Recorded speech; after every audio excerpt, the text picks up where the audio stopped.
Stefflon and Burna Boy were dating. Right, okay. So they've now broken up. And Burna Boy released a song about her. And it's the biggest song that's probably come out this year. It's called, how can I forget the song? Wait. It's the biggest song that's ever come out. What's that song again?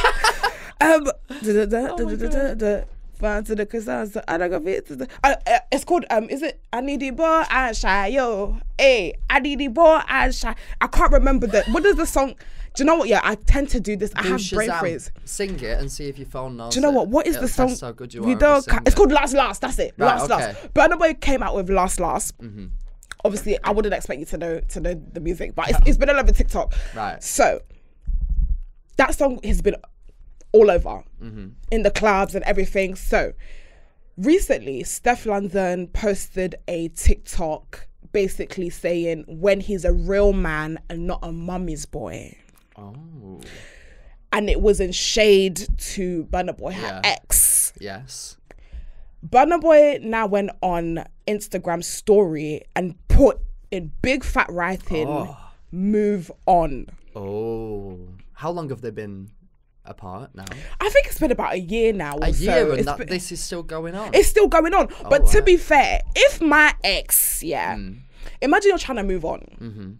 Imagine you're trying to living your single life. You want to be a bad bee. You're going to the club. You're trying to find yourself a new boo. Oh yeah. And all you're hearing in the fucking club is the song that your ex made about raging. you. I would be fuming if I ever was in a relationship. Because when I break up with somebody, I have to be mad at them to get over it. I have to go through that anger. So if I was in a club and I was non-stop hearing them, the anger would be there, but I couldn't do anything about it. They're winning. I need to win. You need to win. I need to win. I can't have a situation where they're winning if I break up. Do you know what? That's them winning. Facts. Listen, especially if he done something wrong. Yeah. If he does something wrong, you have to one up. 100%. There has to be a winner. Yeah. In this breakup. Punch his mum in the face. No, don't do that. Maybe then that's you losing. I don't know. When you're sitting in jail. That's you go to jail. Yeah. But I asked the people. Oh, okay. What's the pettiest thing that you've done to an ex? I'm going to ask you first. What's the pettiest thing you've done to an ex? Oh my God. Let me think about this. Well, I had this boyfriend and I was a bit younger than him. I think he was like 25. I was 19 when we broke up. No, I'm joking. It's actually really lovely. No, that is legal. No. By the way, don't call the police.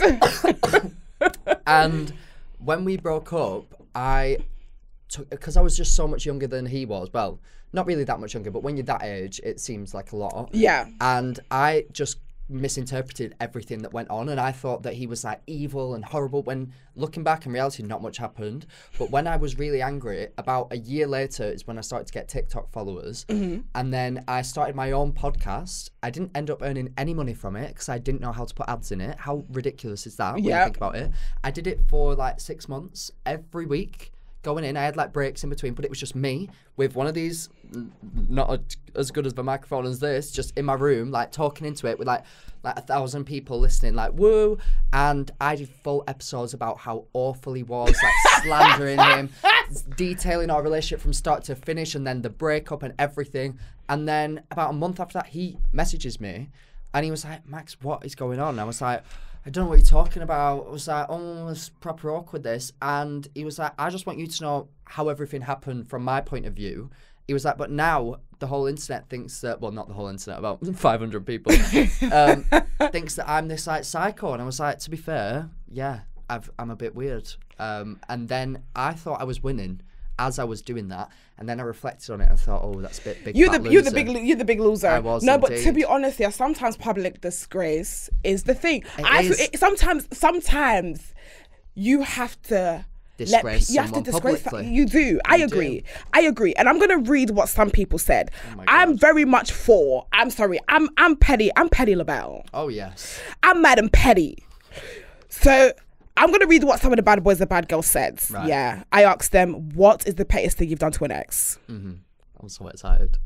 Someone said, I bought his company domain so he can't make a website for it. That is brilliant. Yeah, you better. Whoever you are, I love that so She an much. entrepreneur. Oh, she is. That's how you get somebody back. That's incredible.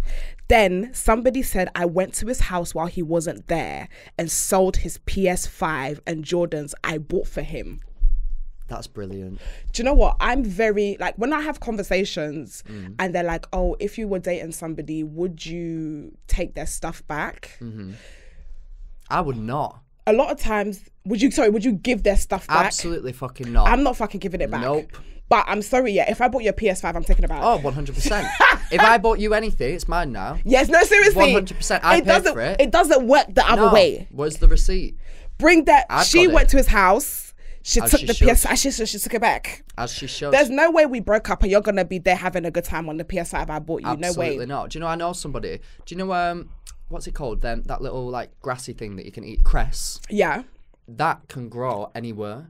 So I know somebody who his girlfriend cheated on him, and he went to her house, like, before letting her know that he'd done it, put cress seeds everywhere, all over her living room. They're little tiny, so you can't really see them. In her couch, in her rug, on her carpet. And then he said to her, fuck you, we're no longer together, you cheated on me, bye. Over the next month, cress is growing in their living room because it can attach, like, any fibres and grow. How sick is that? You're in the fucking, like, garden. She's in the jungle. Yeah. She in the Over there jungle. in the jungle, just She in the regretting her jungle. mistakes. As she should, because she a dog. There we go, exactly. Because she a dog, because she cheated. Exactly. That's brilliant, though. I love that. Listen, I got a lot of sleeping with his best friends. What do you think about that? Is that a win or is that a lose? I guess. It depends. It depends. It depends on if the they're person. good looking. If they're bad looking, That's a loss. you played yourself. You played yourself, girl. You Yeah. added a body count that didn't need to be added. Absolutely. I think less of the best friend, more of the father. Right, yes. We're not sleeping with people, dads enough. That's the problem. I couldn't agree more. Granddad. What's Granddad doing? Not a lot. Get going on him. Get him in bed. Imagine Christmas Day, your granddad starts telling a story, as they do, about how they've been shagging some bird, and it's your ex-bird, and they didn't even know because he's blind. And he's got dementia.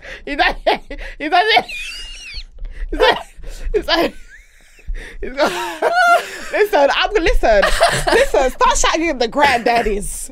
I can't say that. The 100%. best friend thing is not it's not strong enough. Like, we need to stop knocking the family members. We That's need to so stop knocking true. the brothers. Blood We is need to- thicker than friendship. Blood is that a saying? thicker. We Thicker than water. finna add it. Yeah, there we I'm go. gonna add it to the list. Yep, there we Listen, go. people. There was something I saw, and there was a woman actually, and the boyfriend, she cheated on him. Right. So the girl cheated on the boy. The boy started fucking the dads. The boy started fucking The boy dad. started fucking the father. How did you find that out about me? No? What? What? So, How did you know? do you know what? Change your sexuality to get back at her, because she will never see that coming. You've been together for years, you've got children, you're now divorced, shag her dad. Complete blindsighted. She's not seeing that one coming. She ain't never go. If you shagged her mum, easy guess that. Grandma, don't make me laugh. She's a slag anyway. Yeah, exactly. Granddad, dad, uncle, get them all in at once. Up once, yep. Why not? Tell the story. If That's you how gonna I do it. if you're gonna do Petty LaBelle, you better be Absolutely. petty. You better change your whole sexual Listen, we need to stop doing the best friend stuff. Then somebody said egged his windows, Oh, all right. That's and all right. we lived in the same house, so technically egged my own. Oh, well, that's a lose. You're playing yourself. Why are you going to egg your own house? Grow up. What did you do? Argue with him and then go outside and egg your own window? That's weird. Listen, that is the most strange. Like very bizarre. that's a loss. That's a -1. That's a Pouring loss for cress you. seeds in your own pillow. In your own pillow. No one's going to do that. Like, girl, you should have done the car, something that he earns. Like, Easy. this is the type of stuff I hear, and I think about Kourtney Kardashian when she was like, "Oh, I poured water all over his clothes." Like when her man was cheating, he was like, "Yeah, I just gonna wash him for him." She poured milk, bleach. Oh yeah. Yeah, something. Oh, do you know yeah, what I cut mean? him up. Yeah, give us. Easy. Listen, you gotta listen. This is so toxic, yeah. But if you're gonna do comeback, do it right. You need to do Jasmine Sullivan. I bust the windows out your car. Listen, I'm not co-signing people busting the windows out the car. That's a bit. That's a criminal offence. You know. That's I'd say you have to get something that's really going to hurt them. If they're rich and you know that they can just go out and buy more clothes, don't mess up the clothes. Punch their mum in the face, because that is something that they're never going to emotionally recover from, and maybe their mother will never physically recover from. So I say just go for it hard. Maybe not the mum. That's a bit tight. Dad. That's a win in my book. I probably couldn't beat anyone's dad up though. Little sister. No. Little sister. I don't support the abuse of women or anybody for that matter. Yes. Unless they're a bitch. Yeah.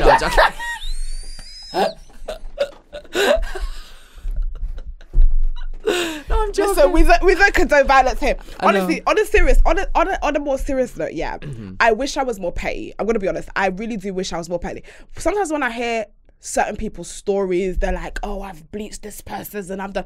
I can't say that I've fucked a best friend or I've done. Like, I am a boohoo. I'm a boohoo. Unbreak just my crying heart. by yourself. Unbreak my heart. Oh, bless. Say you love me again. I'm nice. Crying. Yeah, that's what I'm doing. If I heard you do that, that would make me cry. Yeah, I know. from the core. Yeah. From the core. But I hear some girls and they do some crazy stuff. But you know what? Yeah, some people deserve. I'm sorry. Oh, absolutely. We want to turn the other cheek, but sometimes just can't. Sometimes it's difficult. Absolutely. Jesus help us. I just remembered though the actual pettiest thing that I've done. So scrap that last one. That's actually boring compared to what this is. Talk to me. So I, believe it or not, had a girlfriend for a period of life. What? You period did? Of time. You did? I know. When I was she thick? 15, she have an ass? She had a big fat batty. That made me so uncomfortable to say it. I'm so sorry. I'm so sorry. I'm so uncomfortable right now. Anyway, sorry, I had to do something gay just to level it out. But yeah, so when I was like 15, we got together, and bless her heart, I'm sure she's lovely. I don't know her at all now. She has a child. Oh, purr. Sure, it's doing fine. Big pussy purr. Exactly. Probably literally. Now she's pushed some out of it. And we were together at 15 until 17, and it was always her aim to be head girl. When it became, because we went to like a high school and then you'd go to that sixth form and then you could be head girl. But to be head girl or head boy, you had to be part of the head student team. I didn't even know what that was. They were basically just like a lot of boring folks who like did well in school, couldn't relate. Fuck them. And they would do things like decide what was going to happen at the leavers ball and everything. And to get onto the head student team, you had to do a speech in front of the entire sixth form and all the teachers. And we had assembly on it, and they were explaining what you would have to do to get in. And I just sat there and I thought, so I would have the entire year group and all the teachers' undivided attention for like 5 minutes or something. And I could have so much fun with that. So I submitted myself. I did it. I did a speech. I literally used it as like a roast battle. Like, I just took the piss out of my mates, took the piss out of her, because we'd already broken up at this point and we hated each other. God bless her. Like I said, I'm sure she's lovely now. I don't know her, and I'm so sorry that I did this. And then she did her speech, and I was sat there like, oh my God, so boring. Well, I didn't verbalise this, but I was like, oh. And then I end up getting onto it, and she doesn't. I actually got onto the head student team because it was based on votes. And I ended up getting shitloads of votes because they just thought, oh, it's so funny that Max even went for it, because I was obviously not taking it seriously. And I ended up getting on it. She didn't. And then I was like put forward to be head boy. I didn't end up becoming head boy, obviously, shocking. But yeah, she wasn't even. You was on the panel. Was she upset? Ha ha! Ha ha! And I she had a baby. Lose it! No, I'm joking. That's so. I'm sure that your child is lovely. I don't know why this is like turning into me bashing my like 15-year-old ex-girlfriend. She's not 15. She doesn't count. It doesn't count. It doesn't count. No. I feel like any situation before 18 doesn't count. Oh, no. Because I had a little boyfriend. Oh my God. I just remembered him. I'm sick. Oh. I had a little boyfriend at school, yeah. A little boyfriend. So I had a boyfriend at school, yeah. Right. And it was a very brief boyfriend. I was very embarrassed for him to be my boyfriend. I never told anyone. Because basically at school, yeah, I wasn't the girl that people fancied. I know. I wasn't a bad bee. How on earth is that possible? I mean, me neither. I had a bob. You had a Barbiana? Yeah, people often confuse me as a woman. Not the best. It's the cheekbones. Thank you. I agree. So I had a boyfriend, and the guys didn't really fancy me, but this guy, he fancied me, innit? Yeah. So he had taste. He had class, of course. Of course. So obviously he was my boyfriend, yeah, and it was the first time I ever had. How old are you at this I was point? like maybe 14. Oh, all right then. I was maybe 14, and nobody knew he was my boyfriend. Oh. And yeah, I went to the house. It was the first time I was fingered. Oh. Yeah, it was the first time. Where? It was her. Where? In my vagina. No, well, obviously, but where were you? When I was Imagine you like down the throat. Yeah. I think it was my first ever sexual experience. Right. Okay then. Yeah. And it was in his house, in his mum's house, and I remember. Oh God, should I tell this picture? Oh my should I tell God. this? Did she walk in? No, she didn't walk in yet. But he started telling everyone at school that he'd fingered me. Oh. Like, oh no, it was awful. That's not good. That I know. always happens. It always well. happens at school. So fucking awful. Oh. But yeah, that was my first boyfriend. And sometimes I remember when I saw him, maybe it was like 3-4 years ago, and he was like, "Oh yeah, remember when we used to date?" And I was like, "Girl, we were like 14. You better get out." Like he barely went in. He tried to say, "Oh yeah." No, we never.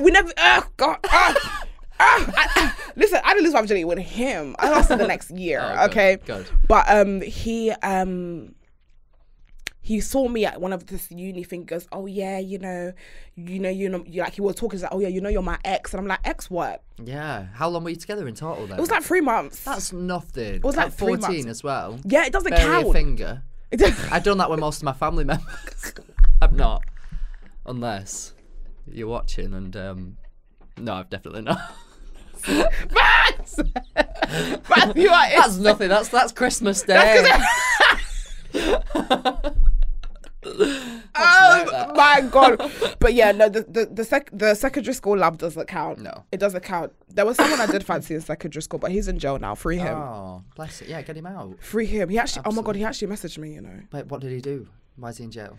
I don't want to go to details, but it was God. like guns and all the shooting and stuff. Okay, so I remember he, funny enough, recently he messaged me, and I really, really fancied him at school. And he was like, and he had like, he had a emoji on his face. Ooh. And I was like, who the hell is this? Yeah. But obviously covering his face? Yeah, on his bio, and it was private. But I was like, I'm intrigued.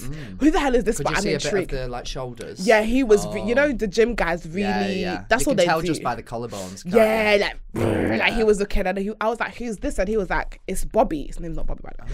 I was like, it's Bobby, and I was like, wow. I was like, how you doing? Like, you still in jail? He goes, yeah. And I said, how you get a phone in there? They got phones in jail. Yeah, they do, don't they? They got phones in jail. They got PS4s in jail. I don't know how they do Mental. it. But anyways, I was like, you used to bully me back at school. Now you're saying, oh, I'm cute. Like he was trying to make me his jail babe. Jailbird. Which I was this close to saying yes, but obviously I had to. Yeah. I had to read it back. You would have been writing letters to the jail. Sending nudes. Absolutely. They love it, you know. Oh, I can imagine. What else are they getting off on? Each other. Maybe. Probably. I don't know. We'll have to see. Ask him. No, we haven't spoken. No, we haven't spoken. I don't even know what kind. I don't know if he's got that kind of phone. Oh yeah. He might not have the FaceTime kind of phone. He might have the text kind of phone. Yeah, the Android. The Android. Deep in the Android. Yeah, you know the vibe. Yeah. Right. Have you watched Rihanna's Savage show? Recent one? Yes.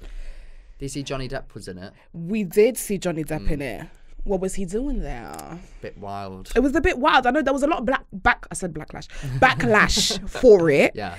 And I kind of agree. What do you feel? I think when you look at it through the eyes of he won the court case. What am I trying to say? Court case. He won the court case. There we go. Mm-hmm. That's the word. And Rihanna is a survivor of domestic abuse. Yeah.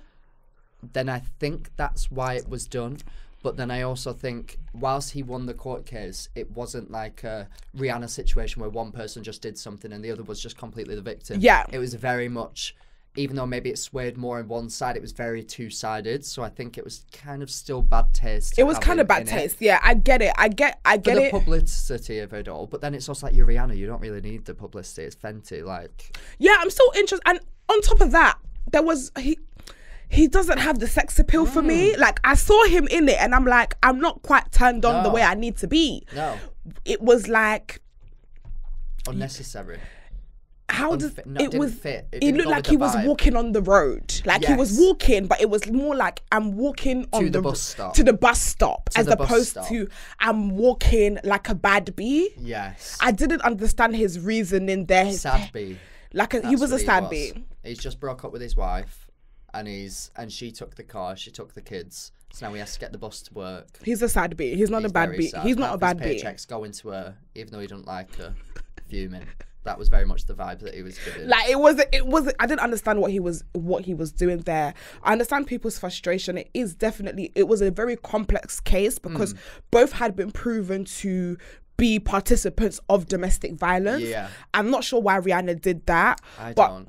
On a side note, she looks good. Oh, absolutely. That goes without question. Looked phenomenal. So good. I'm loving her mummy bod. She's looking super thick. So good. Well, she's been doing that for a while now, where she just like kind of embraced everything and shows it all off, no matter what she's like looking like. I mean, her during her pregnancy was just like another level of insane, and I just can't wait for the music to come. It's not coming. When? I thought that she's done the Black Panther, and then I thought that means she's bringing hers. No, it's just not. Is it not within the next year though? She's not coming. Just like seriously, guys. I keep saying. Is it just abandoned? I honestly feel like I know she's doing the Super Bowl. Super Bowl. Yeah, so surely she's releasing music before that. No, because she said at the Super Bowl she's not releasing music. Don't think the Super Bowl means she's released the music. Sure. She said it herself. She was like, "No, I'm just having a Super Bowl. Like that doesn't mean new music is coming out for the Super Bowl." You don't just have a Super Bowl. Yeah, because it's all well, the I guess stuff. You kind of Rihanna. Like obviously you just the stuff that she already has, the discovery that she already has. Enough. Yeah, you better dance. We're going to dance to it. Absolutely. Then there was the backlash of the Black Panther song that she had, that it was a very slow ballad. Like we trying to shake our ass. Like we didn't want that. We didn't want. It was a beautiful song. Beautiful. A beautiful tribute. Very fitting. But that's not what we wanted. No. We wanted to shake our booty. Yes. So I don't know. Like I'm really thinking. I'm upset now. I thought that the whole point of the Super Bowl was that she's either gonna do like what Beyonce did and maybe do like one new song at the end or something like that. And maybe do like all of her hits, obviously, throughout the years, but then maybe completely just like shake it up and do something at the end. But knowing Rihanna, she won't. She's been like edging us for like the last 9 years now. Just give it a rest. That she's enjoying being a boss lady. Yeah. She's getting older, CEO. Like billionaire. She's made more money doing Savage Fenty than she has doing music. She can look the way she wants. Like obviously being if you think about it from her perspective, what would she gain out of doing more music? It's probably a bit of a ball ache. It's for the fans. Yeah. That's it. Because she's definitely not making any the money that she's making now doing music. So it's not for the money. They get most of the money from touring, and she's got a baby. She's not going to be wanting to tour the entire world, is she? When she doesn't want to. She doesn't have to. She doesn't have to be slaving around shaking her bum for people every night. She doesn't want to do it. No more festivals. Nothing. She shouldn't need to. Honestly. How long do you reckon it'll be before she does go back to that then? Or do you think she's completely over now that she got this whole I think she might have a midlife crisis and be like, do you know what? Yeah, I've discovered the love for music again. Yeah. Maybe she's going to rediscover her love and come back. But honestly, yeah, I don't think she's going to come back. Oh, that makes me sad because she's a rarity as well, because a lot of celebrities that make things like a makeup brand or like a clothing brand, they are only as successful as the celebrity is relevant. Yeah. But Rihanna's kind of tapped into a new market where she didn't just slap her face on something, she actually made it a lot better. So now she's kind of the thing that other makeup brands are trying to compete with and be better than. So she's completely excelled in that. So it's kind of like, why would you go back to music? Listen, if I was making more money doing one thing than the other, just girl, Anyways, don't take us for Bible. We could be wrong. Yeah. Sister girl could drop something next week. We don't know her personally. We don't know her. That is my sister in the spirit. In the physical, she do not know me, and I only know her as a fan. But the lingerie. Can I ask a very weird question? Go for it. Obviously, women, we love a lingerie. Like when we're trying to impress our men, we will wear the lingerie. I love the lingerie in Savage. Oh, I didn't understand the gym line that she done. Like bit rogue. I didn't understand it. Like I'm gonna put some pictures up. There was a leopard print piece that she had, and everything was very sexy, but too much for the gym. It's too much for the gym. I'm on the treadmill. I'm wearing a halter neck with my breast out. My shit's popping. My shit is popping out. Yeah. My breast is popping out on the treadmill. No nips in the gym. Yeah, do you know what I mean? Like, unless I'm trying to find a bae. Yeah. In the gym. Well, you have been known to run breast out, haven't you? When you're looking for somebody on the treadmill. Yeah, you have to give them a little. Yeah, you often. That's how we met, isn't it? Yes. Because we were in the gym. Yes. And I was sweating up a storm. Yes. And I thought, who is that beautiful woman over there running bare breast? That's what you called bouncing, it. yes, bounce the breast, left yeah. to right. Until, oh God bless his soul, that poor man. What was his name next to us? What was it? David. Yeah. Completely knocked out. Honestly. Well, the thing is, you weren't just doing regular treadmill running, were you? Yeah. You was doing treadmill yoga at a fast speed. Extra velocity. That can include a lot of swinging. Yeah. And poor David, he didn't see what was coming in. Honestly, had a stroke. Like, Dead. Honestly, slapped her straight in the face. Oh God. Honestly, but it turned you on though. Well, that's ultimately how we ended it. Because we went to the bathroom. And I mean, it's not often that a woman such as yourself would carry a strap on at all times, or even wear it. Yeah. You were also wearing that on the treadmill. Yeah, honestly. But you just gave me a right old going. Honestly, I was hoping that you didn't think the boner was real. Yeah, it was It was very realistic. A signal, yeah, thank you. Very lambskin. Yeah, it was even like pulsating. Like yeah. Very good. That was probably my heart from the treadmill. Right. Yeah. Right. Okay. I didn't consider that actually. You are dumb. You are dumb. You are dumb. Listen, if I really could, oh God, one day you'll see me on the treadmill bouncing my breast for somebody. For somebody. Oh my God. What is the masculine male equivalent to lingerie? Well, I think straight men, there's just nothing. Yeah. Straight men seem to have this thing, because back when I was like coming out of the closet, if you can imagine I was ever in one, shocking, I know, I would have sex with a lot of straight men, because I'm from like a very small town, and I was straight too. Like, as soon as I broke up with that girlfriend, literally a week later, is when I realised, oh my God, I think I might be gay. Because I was like having sex with a girl for a year, and I was like, oh, sex is just a bit boring. And then as soon as I broke up with her, I like spoke to this boy like out, literally like complete chance, like someone like messaged me on Snapchat or something, and I was literally like feeling all these emotions, and I was like, oh my God, maybe I'm gay, like what the fuck. And then because I'm from such a small town, I would download the app Grindr. Horrible vibes. Oh my God, awful. What is, for a straight woman like me, what is Grindr? It is, so you have Tinder, where you it's very much like, especially now amongst straight people, because to gay people, Tinder is like a relationship app. Like, you only go on there if you're actually looking for a boyfriend. Whereas when I speak to my straight friends, they're like, Tinder is for shagging. Like, yeah, I thought Tinder is for shagging. That's what I thought. Because you can like swipe someone there, it's so easy, like, hey, whatever. But on Grindr, you don't even need to swipe. You don't even need to approve each other. I could open the app now, if I had it, which I don't. And it would tell me there is somebody. If you had it, it would tell me, Madam Joyce, like 2 meters away, and it would tell me how far away you are from me, what you're wanting. Could have a picture of you, could not have a picture, could have your age, you could be lying. There's no fact checking this at all. You can get your account taken down because you're inappropriate, immediately make a new email address and make a new account. There's no fact checking. So it's complete randomers, Jeffrey Dahmer serial killers, and they know exactly where you are. They don't know your exact location, but they know that you are 3 meters away, 200 in the vicinity. Meters away. Yeah. So like there would be times when I had it where I would go to a club, open it, and it would be like 10 people all 10 meters away from me. And you'd look around and be like, oh my God. And then you could see the picture. Or like you're in a train station and someone messages you like, hey, you look cute today, like in this.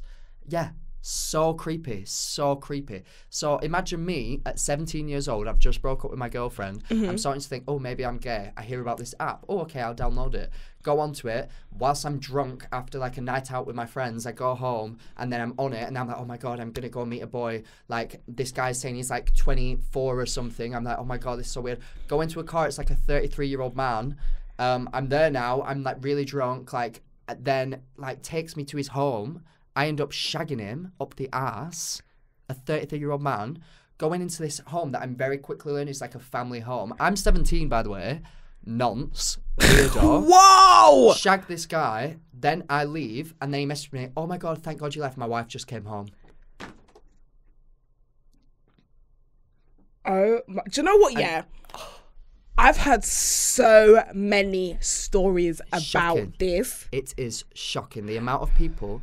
And now, I mean, after I got, because that was me in like my shame period, I call it, where I was like coming to terms with the fact that I might be gay, but nobody knew, so I couldn't tell anybody. It was so unsafe. Like, I was fully going out in the middle of the night. Nobody knew where I was. I was lying to my parents, lying to my friends, like lying to everybody. And they are still in that period. Like these 30, 40-year-old men who are married with kids, lying to everyone around them. That they're straight. Yeah. And it was a lot more common than you would think. So now I say that to my like girlfriends, and they're like, "We can't trust anyone." Like, I've heard this. I have a friend, a very dear friend of mine, and I read a tweet somewhere, and they said the DL community is bigger than the gay community. Oh, it's shocking. He said majority of the guys, especially when you are. He is he's feminine, present him. Very feminine, very flamboyant. So he likes the guys. And a lot of the masculine, hyper masculine men are DL. Oh yeah. They're very, very DL. So he would go Grindr. He told me a story that he met someone on Grindr, yeah. Oh my God. He met someone on Grindr, yeah. Jumped in a car and he said that he was like supposed to go somewhere that was like 5 minutes away from his house. The guy ended up driving down the motorway and he gave him a bottle of alcohol and told him to drink it, but something in him was telling him, listen, I'm not gonna drink it. I'm not gonna drink it. He starts driving. Then he now pulls into this like dirt road that leads into a forest. Oh my God. So he's driving down the forest now, and my friend is shitting himself. So just as he stopped before he turned into somewhere, he jumped out of the car and started blasting, started running. Started running like. And he was like, listen, I was fucking shitting it. And apparently the car now tried to pull up. The car started chasing him, and then he cut somewhere else into the forest to try and get out. But honestly, that stuff, Grindr, terrifying. Like when he was telling me the stories, I was like, oh my God. But yeah, he was telling me that there is loads of DL guys. Like, that most of the guys that he had sex with, especially when he was in his uni host stage, were DL guys. They have girlfriends. They move on to get married. And they're doing this marriage, but undercover they're shagging boys. They're shagging boys. It's crazy. Like, Jesus help us all. It is, and now, like, obviously, I mean, I've been in a relationship now for like coming up to 2 years, but my type in Mex, when I was like in that stage of like secretly sleeping with guys, I only wanted to sleep with like hyper masculine guys because I considered myself masculine at the time. Can you imagine? Oh my God. And that would be like very much my type, like, because I was so scared of being outed that I knew if somebody else was equally as scared of being outed, then nobody's going to get outed. Yeah. So that was my thought process. And then as soon as I came out, I was like, found myself being attracted to more like feminine guys or more just like openly gay guys that aren't like having wife and kids and stuff like that. Yeah, Jesus Christ. And it's still, thank you. Yes, my king. But it's still such. No, it's still a big thing. It's still a big crazy. thing, and I really hope that, you know, obviously in this day and age that everybody gets to a place where they're comfortable with themselves. I know, especially as especially in the masculine community, maybe it's a thing where they feel maybe it demasculizes them, or they feel more. I don't even know. 100%. It's the fear of the peers around them. I mean, everybody experiences that when you come out. You have this rare moment where you look at every single relationship in your life and evaluate it, because you think, oh my God, if this person turns their back on me, what will I do? Like, will I be okay? Like, if this friend never speaks to me again, will I be okay? And then that's very much a lot of people's decision on whether they do come out or not. So if you're like, you overthink things when you're in the closet wanting to come out. Like, maybe your friend made a joke one time that was like a bit homophobic or something. So you have it in your head. They can't even remember saying that. It was 3 years ago. But you have it in their head that they hate gay people, which probably isn't true. You're not really giving them the right. It's just that everybody, especially when you're younger and you're from like a small town or something, makes insensitive jokes that they don't realize the gravity of. And it's like you start to be sensitive to those things. And then by the time that you come out, you're like, oh my God, I'm going to lose everyone. And then 9 times out of 10, that doesn't end up happening, especially in this day and age. Honestly, my best friend that I've known since I was born, he's the only person that knows my dad's, which my dad ain't been around. So, you know, he's been around for long. And you know what? A lot of times, people that come out as gay, girl, I'm not gonna. We already knew. Yeah. We already, oh my God. We already knew, girl. Literally, like a lot of times they already knew. Yeah. My friend was so feminine. Like we used to dance to Spice Girls. That closet was made of glass. Yeah, like seriously. And the thing is, I'm not saying that every man that is feminine is gay. I don't ever want to say that. Yeah. But in this particular situation, girl, you is gay. When someone's doing the splits and saying that they're Baby Spice, it's like, we used to do Mariah Carey, and he used to wear a tablecloth and put it on his head like it was a wig. Right. And he used to do it as like he had hair. Yeah. Girl, you is gay. But the thing is with me, everybody used to be like, your bestie's gay. And I was like, no, he's not, because he would tell me. So this is exactly, with me, everyone that I was closest to, like, knew everything about me, would swear that I was not gay. Yeah. Whereas people that met me once or just knew of me or something, it was like the general consensus that everyone thought I was gay. Same thing with my best friend. So what happened is that we went on holiday. Yeah, we went on a very slaggy holiday. So it was 2 boys, my bestie, and he brought his friend. And that was another story another day. And then there was 2 of us girls. So we were all in the bed one time, and I was looking over his shoulder, and I saw him talking to some boy, and you could tell it's a boy because he had a very boy name, like David, like, and he had said David, and he was calling him babe and baby, and I was like, what is this? Yeah. And I was like, okay, and I just digested it.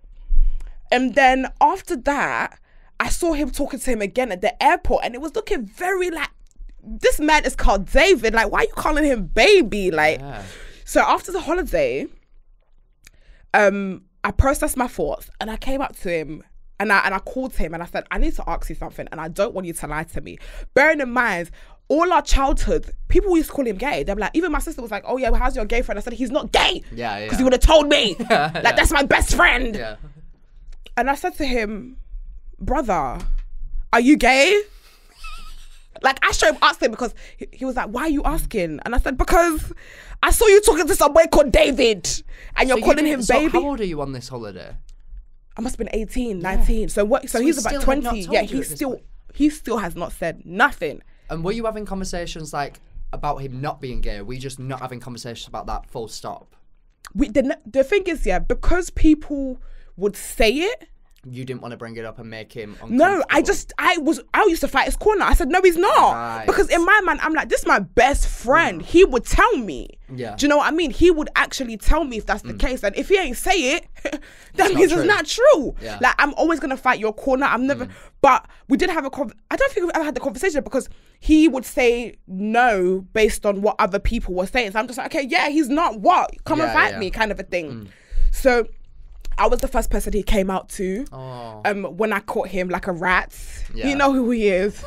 And since then he's been living in his truth. He has a boyfriend. I've met his boyfriend. They're not together anymore, but he's been living in his truth. But yeah, like it was a very interesting time. But I don't even care. Like that's the thing. Like I don't know why he thought that would, like you said, like is that preconception that if you tell people they're gonna not like you, or I said you are still my baby boy. Of course. And in fact, now it's even better because we can talk about the sex and boys to get. Now we can talk about the hot boy. It's the closest people to you that, for whatever reason, you overthink every single thing. Like, I would even overthink, like, did they go to like church when they were younger? Did they what is this belief? What is this belief? And then Google the religious beliefs of that religion as if they're going to follow every single one of them, and like, every like deepest, darkest thing about them. And then you have to you get this like I said, this rare opportunity of seeing people for like who they actually are instead of who you have been thinking about them. Like someone could be extremely religious and have no negative opinions of gay people whatsoever. Like those two things are not synonymous, but you start to overthink everything. Of course. And it's like, as soon as it happens, and it's like, what the fuck? Like you say, you've probably got so much closer. You were probably so close already, and you didn't even think that you could get any closer. But now, as soon as barrier is down, it's like, my God, now we can talk about this. And now, like, we can. Now I feel like I can. You can talk to me in your whole authenticity. Finally get to know the true him. The true him, exactly. But I think it is a difficult conversation because I know there's a lot of people still dealing with all that stuff. But I think if somebody loves you, they love you regardless of your orientation, regardless of what you're hiding. Like, 100%. And if that is an issue, then that person didn't really love you. 100%. Because I love my best friend. No emotion has changed towards it. No. I've known him since he's one of my only long-lasting friends, and even I was so honored that I was the first person. I still brag about it. I'm like, yeah, I'm the first person he came out to. Yeah, bro, that's about me. But yeah, man. Anyways, we are gonna move on. I would love to introduce my guest. Honestly, that was long. We've been talking for 40 minutes already. Really? We still warming up, guys. I am very honored to introduce the first ever white person that's ever covered this show. Seriously? Oh my God! That's so good. Do I get a trophy? Yes! Where is that? Let me get it. Let me get it.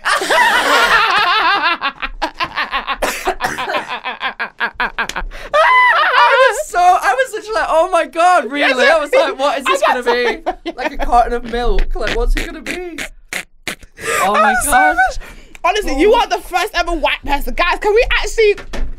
I think we need to take... Do you know what? It's about time that white people were recognised in the media.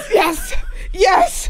It's about time. Specifically, male white men. I feel like, you know, we're just so underrepresented. Yeah, I agree. And it's about time. Yeah. So, honestly, when I was thinking about who I love, just generally, like a lot of times when I invite people to the show, it's because I really love them. Oh. And you are one of the people that I'm so in awe of as a human being. Like, no, I'm honestly, like, you are literally I'm in awe of you. What the fuck you are one of my favorite people. Like, every time I see you, not just in your content, but as an individual, I'm like, I actually really fuck with Max. Oh, thank you. And I keep saying, this show is very nepotistic. It's very like... What does that mean? It's very nepotistic.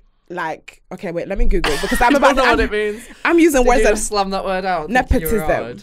The practice among with power or influence of favoring relative friends or associates, especially by giving them jobs. So basically, I tend to love people. One, my bad boys are bad girls. I tend to favor people who watch my show always, and people who I generally know and love. Oh, thank you so much. It was only right to bring you on the show. I gotta get Max on this shit. So guys, I am going to introduce my guest once I get my doc up. Ladies and gentlemen, we have an extra special guest in the studio with us today. He is a presenter. Oh. He is a content creator whose hilarious videos on TikTok have gained him an audience of over 2.8 million. Very intense. individuals. Mental. Guys, I'm so excited. Ladies and gentlemen, I am pleased to welcome in the studio my favourite, my favourite right boy, me that.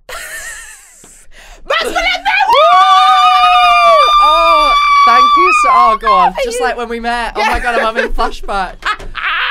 Thank you so much for having me. Thank you for coming. Obviously, I've got my bonnet on today because obviously you're my boyfriend. Indeed. And I'm trying to be looking casual. Nice. Oh yeah. Well, I mean, you don't usually have to dress up at home. I just, I mean, I like you with nothing on. Yes, to be thank honest. you. Who wouldn't? I mean, you've all seen the videos. Yes. There we are. Yummy. How has your week been? Talk to me. Oh, it's been great. I was really ill last week, dying. So, oh no. Yeah, but other than that. So Why? I don't know. I think I might have had COVID. People don't think that COVID's still about. I did a test and it was negative. But I feel like I had every single. That's just cold, isn't it? Maybe I'm just a wimp and I need to grow up. How about that? That's what it sounded like, isn't it? Yeah. You a little bitch. Yeah. Get your shit together. I'm getting turned on. What? Oh. Do you know what? There's some. Do you like aggressive talk? Do you like? I don't think so. I am one of those like bizarre, especially in the gay community. There's very much like you're either a top or a bottom, where like you either like ramming it up someone's like anal cavity or like your like anal what do they call it, bussy? Your bussy. Yeah, boy pussy. How upsetting is that? Oh, that makes me feel sick. I can guarantee I've never. I thought it was a butt pussy. I thought bussy was butt pussy. I think it's within. It probably maybe is, but within the gay like community, it's definitely bussy because Azealia Banks released bussy soap. That was meant for gay boys' anuses. Bussy soap? Bussy soap, yeah. I actually brought some as a... I didn't, no. But yeah, bussy. I would like to see that. Me too, to be fair. I'm pretty sure it's just regular soap. I don't think it's like specialised for that. I don't think it's a different formula. No.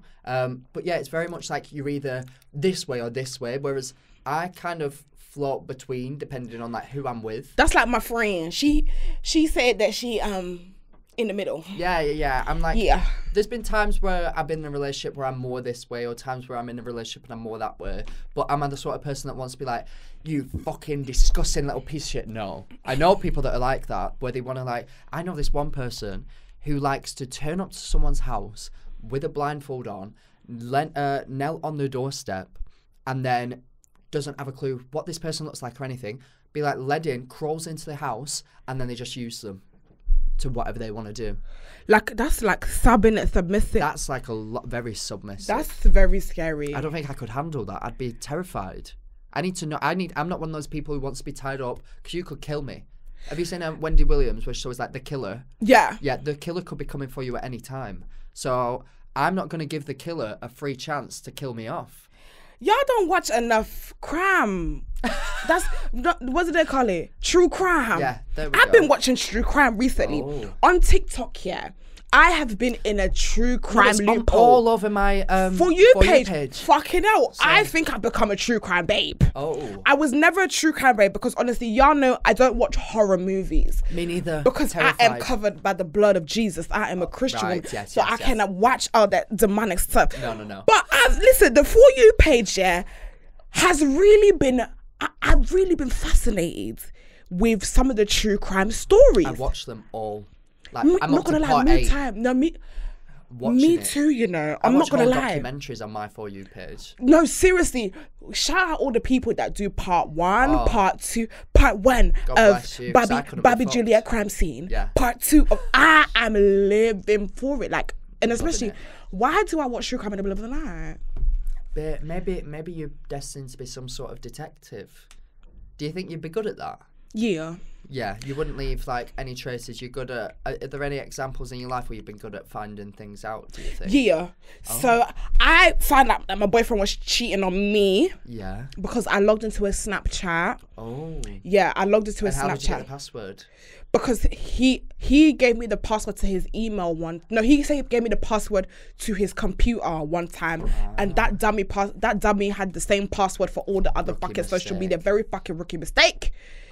Not okay. Have sausage roll for sausage roll as a password for your laptop, for your Sausage Snapchat, roll? for your Facebook, for your Twitter, for everything. You just bust your ass open. Oh, I would have broke up with him on the spot of his password. One thing about me, I'm sausage roll. gonna do my pre-search. Oh. I'm gonna do my pre-search, which is pre-in and research combined. Right. Pre-search. That's research, but to another degree. It is. Yeah. So And do you do that just to use at any given point? So did you get that password and instantly do it, or did you hold it in your head and think, if I ever get suspicious, then I'm gonna? I had to let it marinate.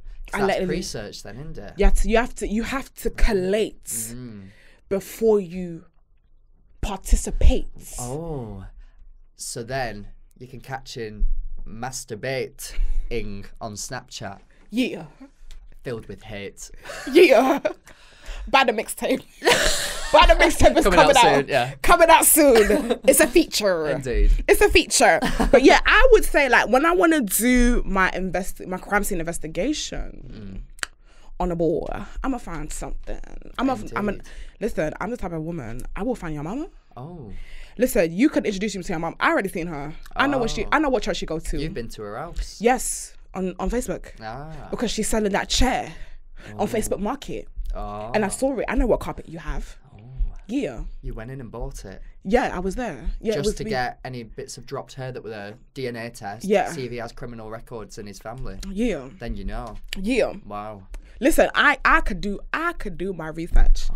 I could do my research. But crime scene, I said crime scene investigation, true crime. Have you heard any stories that's like? Oh, well, where I'm from, so I'm from a small town near Manchester, and I don't know if you've ever been out in Manchester, like on a night out. There's this like row of gay bars. It's called Canal Street, and it's very much like they're literally back to back. There's like 10 of them, which is very rare because usually it's like in London maybe there's like a big gay club and then there's like nothing like around it, or maybe there's like Soho in London that I guess counts. Like, but this is literally just like cheesy poppy gay club one after another. Like you can very much do like bar crawl of them all. And there was this man for a period of time that was going in, seducing guys, that were like getting with guys, and then spiking them and then pushing them in the canal. And this man, I'm pretty sure, don't quote me on this because I'm making it up off the top of my head, but I'm pretty sure that he killed like over 100 people. 100? And this was happening like when I used to go out, so we would hear about it like, my God, another like Jesus gay Christ. boy has been caught like dead in the canal, and I'd still be giving it living large, because I'm thinking if I'm drowning tonight, may as well go out with a bang. Do you know what I mean? But yeah, it's crazy. Like, that's fucking crazy, and it happened in your area. Yeah, he got caught though. So. I read a story, and this one really fascinated me. There was a girl, I don't know a little bitch's name, but big up her. Yeah, she basically was living. She had like 15 siblings. Oh. And the parents were basically abusing them and chaining them to the bed. Yes. Yeah, the one who's now doing TikTok dances. Yes, the one that's doing TikTok. Yeah, I saw that, and I said, and she's looking good. Oh yeah, she looks amazing. And basically, for everyone that doesn't know, she basically was being abused. Her and 15 of her family members, and she snuck out of her house and called the police. And then when the police came to the house, they found that the house looked like a hoarder house. Like, she'd never been outside. Never been outside. So she didn't even know. She was like, they were like, what street are you on? She didn't know. She didn't know what street. So she was terrified of everyone. She had to like ask these strangers like, where am I? Like, what is going on? And you can hear her on the police phone call because I think these strangers called the police for her because she didn't even know how to. And then she was like, you need to come, like. But she was clearly amazed by her surroundings as well. So she's like, oh my God, the grass, she's like, whoa, what is it? Like, because imagine you've been inside a house like your whole life. That's crazy. She doesn't know nothing. They were like, do you take any medication? She said, what's medication? She said, what is medication? That's mental. I was like, oh my God, now she's outside. Now she's like an advocate for domestic abuse and things like that, which is incredible. I read another one that there was 2 parents who had a disabled daughter and left their daughter on a couch for over 10 years and basically didn't look after her. So when they found her dead, she had feces on her. The chair had melted, the couch had melted because she had urine on her, and they didn't clean her and stuff. So the parents went to jail for abandonment or something, a neglect. That's it. They went for neglect. But I'm like, Rod, like Jesus, and this is what you do before you go to bed. Yeah, like sometimes like these days, 2 a.m. in the morning, I'm looking at part 1, part 2, and part 3. You must have wild dreams, nightmares. No, because what I do is that when I sleep, I'll put on a Bible, Psalm 91, just to refresh, to bring you back down to peace and serenity. Because if the bad dream comes, they will hear Psalm 91, right, and it will come back out. See you later. See, they won't stay in that space of some. Do you know what I mean? So you have to balance. You gotta balance it. That's like similar to me. I recently had to go and watch this horror movie for this campaign that I did, and I've never really watched a horror movie because I'm so scared of stuff like that. And it was all about this exorcism and like the Catholic Church and like this in the Vatican, and they have oh my God. And for this, right, sorry, sidetrack. For this movie, so I was doing like a brand deal with this movie company. I can't remember what it was, but like I had to go and watch the movie. They did an immersive experience before it. Didn't really know how scary it was going to be, but whatever. About 2 weeks before, I get a man knock at my door, and I answer it, and he goes, "Are you Max?" I said, "Yeah." Hands me a letter, walks off, no explanation. This letter has one of those wax stamps, you know, like Harry Potter? Yeah. Like full red wax stamp, feels very fancy. So I'm like, what the hell? I recorded myself opening it because I thought that it was going to be from Harry Potter, and they were like, "You've been invited to go to Hogwarts," like we're doing. I had no idea what it was, but I was excited. I was like, my God, Disney's got in touch, like Harry Potter's got in touch, woo, something fun's about to happen. I opened this letter. It said from the Vatican in Italy. And it was really like detailed, and it said that the British School of Exorcism would like to invite you to a live exorcism. We are holding this thing in XYZ Chapel in central London, wherever it is. We've been informed that you might find this useful. Pope Francis has specifically requested you to come. Not Pope Francis. Yes, and I'm sitting there shitting myself thinking, oh my God, they think I've got some sort of demon in me and they're trying to exorcise me, and this is a trap to get me to come. I believed it, so I've called my manager. I said, guys, is this some sort of PR for something? Like, Max, nothing has been authorised to arrive at your house today. We have no idea. I ring my mum. She's panicking. She rings my grandma. My grandma's like, "I'll light a candle for you in church." Like, I don't know what's going on. We're all freaking out. I ring my sister. And she's like, "Max, like, I'll come with you." And I'm like, "I'm not going. If someone sends you a letter, hey, do you want to come and watch some exorcisms?" I'm not going to show up. It's actually okay. It's okay. Yeah, I was panicking. Y'all play with the extraterrestrial demons. Y'all play with it too much. Oh, and then it turned out it was promo for this horror movie that was all about a girl who like gets sent one of those letters, then becomes like part of it.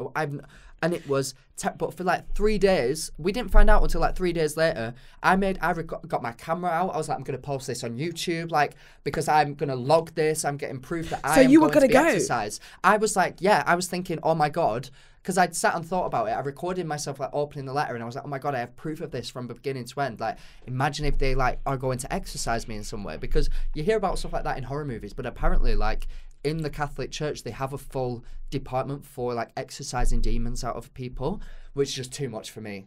That's too scary. I'm part of like... We ain't about to go on all of that. Oh my God. Honestly. Terrifying. Y'all.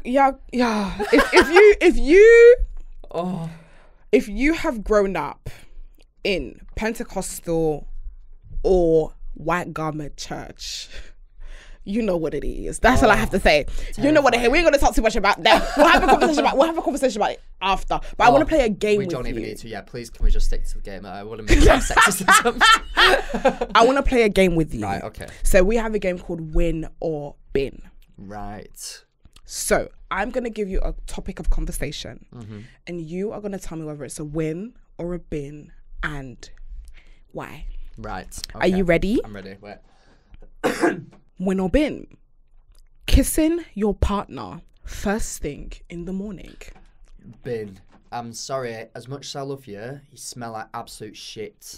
Like, not always, just specifically in the morning. And also, even if, to be honest, even if they're a bit smelly, a bit like not keen, I personally can't deal with me being unclean and like everything. Like, I'm one of those people. I would rather, like, I remember there was this one boy that I used to like shag, like.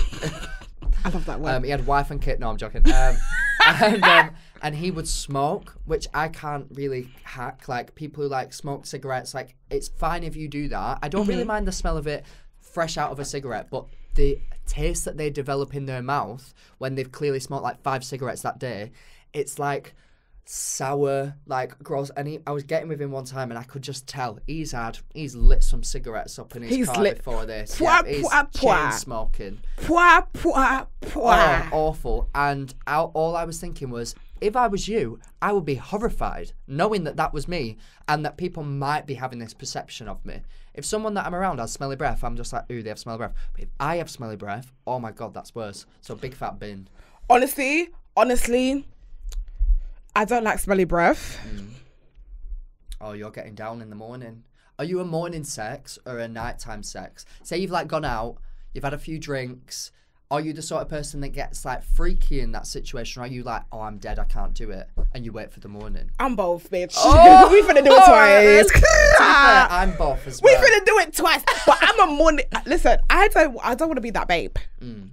I don't want to be that babe and be like, oh yeah, you know, I love us. I can't help it. Like, when I love. I wanna. Oh, in the morning, like, really? Honestly, unless my babe tells me, listen, your breath's it's a bit too much. It's a bit too much. Yeah. Sorry, one lip's in, or we'll just do like a, you know, like a. Yeah. Not like don't breathe out your nostril, because sometimes you know sometimes when someone breathes out your nostril, the smell still comes. Yeah. Just a kiss, but I feel like in the morning we can do it.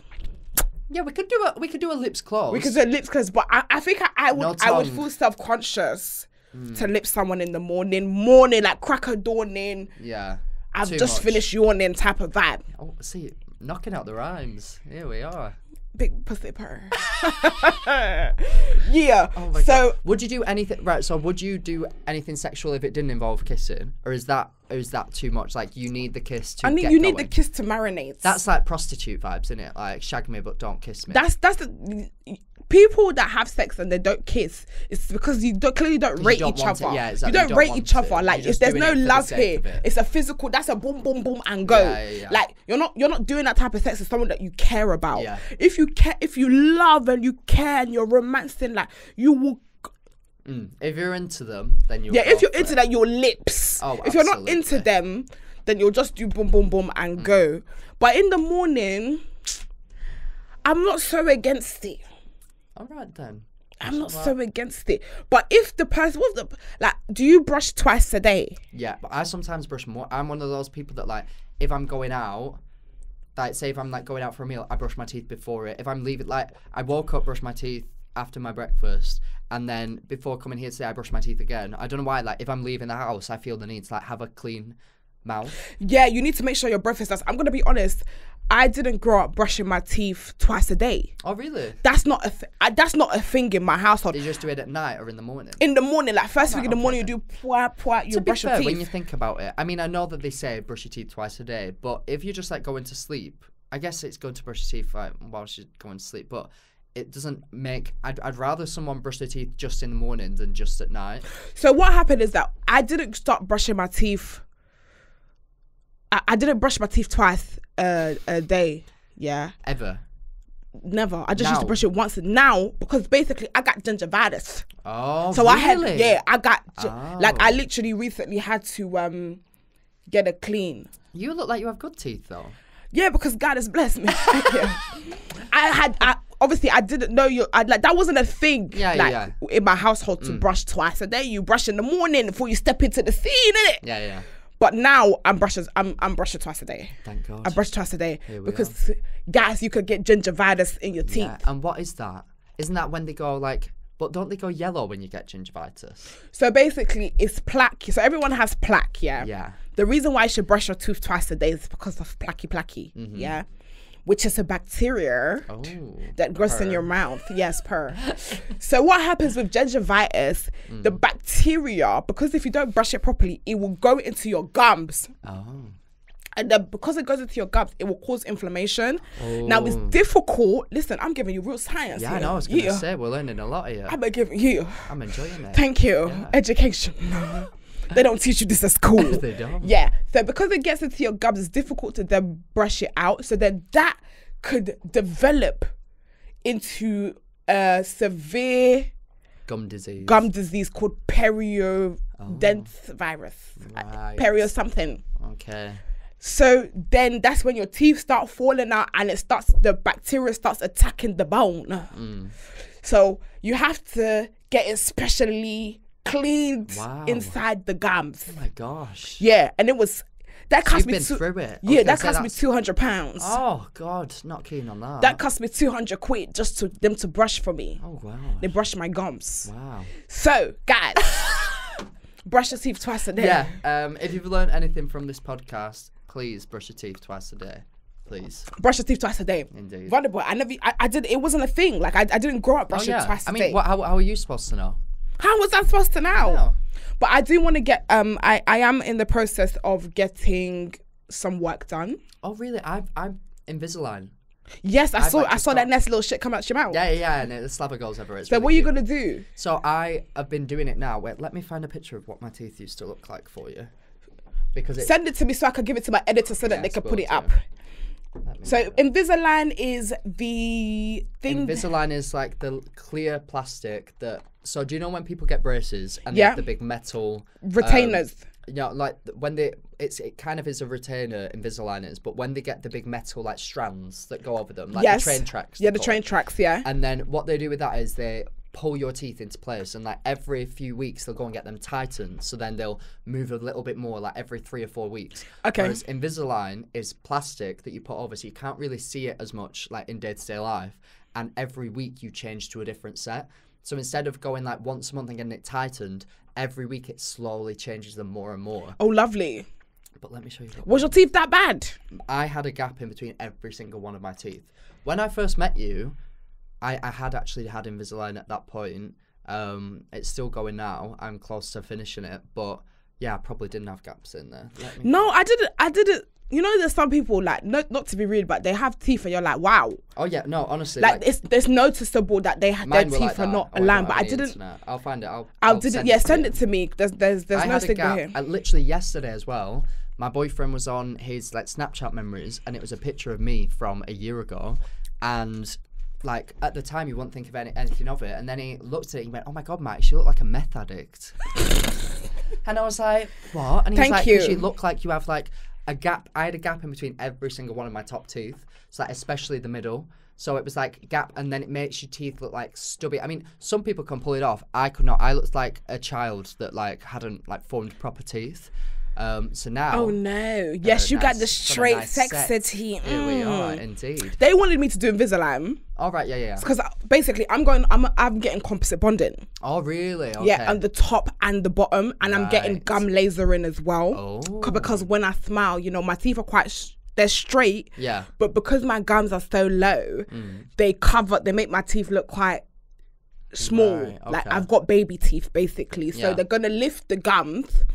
And then they're gonna put the composite over it to make the teeth look bigger. Not to make bigger, but I wanted it to be whiter. But I don't think I could have achieved that with just normal whitening.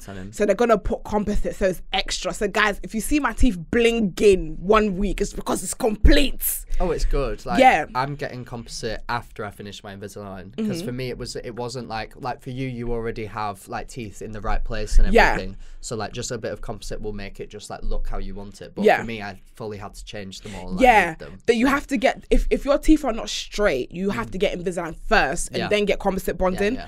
But because my teeth were already straight, I got away with it. He tried to say I needed Invisalign because one of my teeth pushed more forward. I said, fuck all that shit. Yeah, I said, it's up to you at the end of the day. Like, I said, listen, I'm not doing. I don't need it. So But yeah, anyways, that's my teeth That's journey. your tooth journey. That's my tooth journey. But yeah, I got gingivitis, so oh my God. that's why I had to. Don't listen. Yeah, basically brush your teeth twice a day and floss as well. All right, cool. So you're saying bin to kissing. Oh my God, I forgot what I was talking about. That's what this is. Listen, the conversation was going left, right, up, and down. So you're saying bin to kissing in the morning. I'm gonna say win because I'm a whore. Hey, I love a little. I love it. Okay, let's move on. Win or bin hanging out with colleagues outside of work?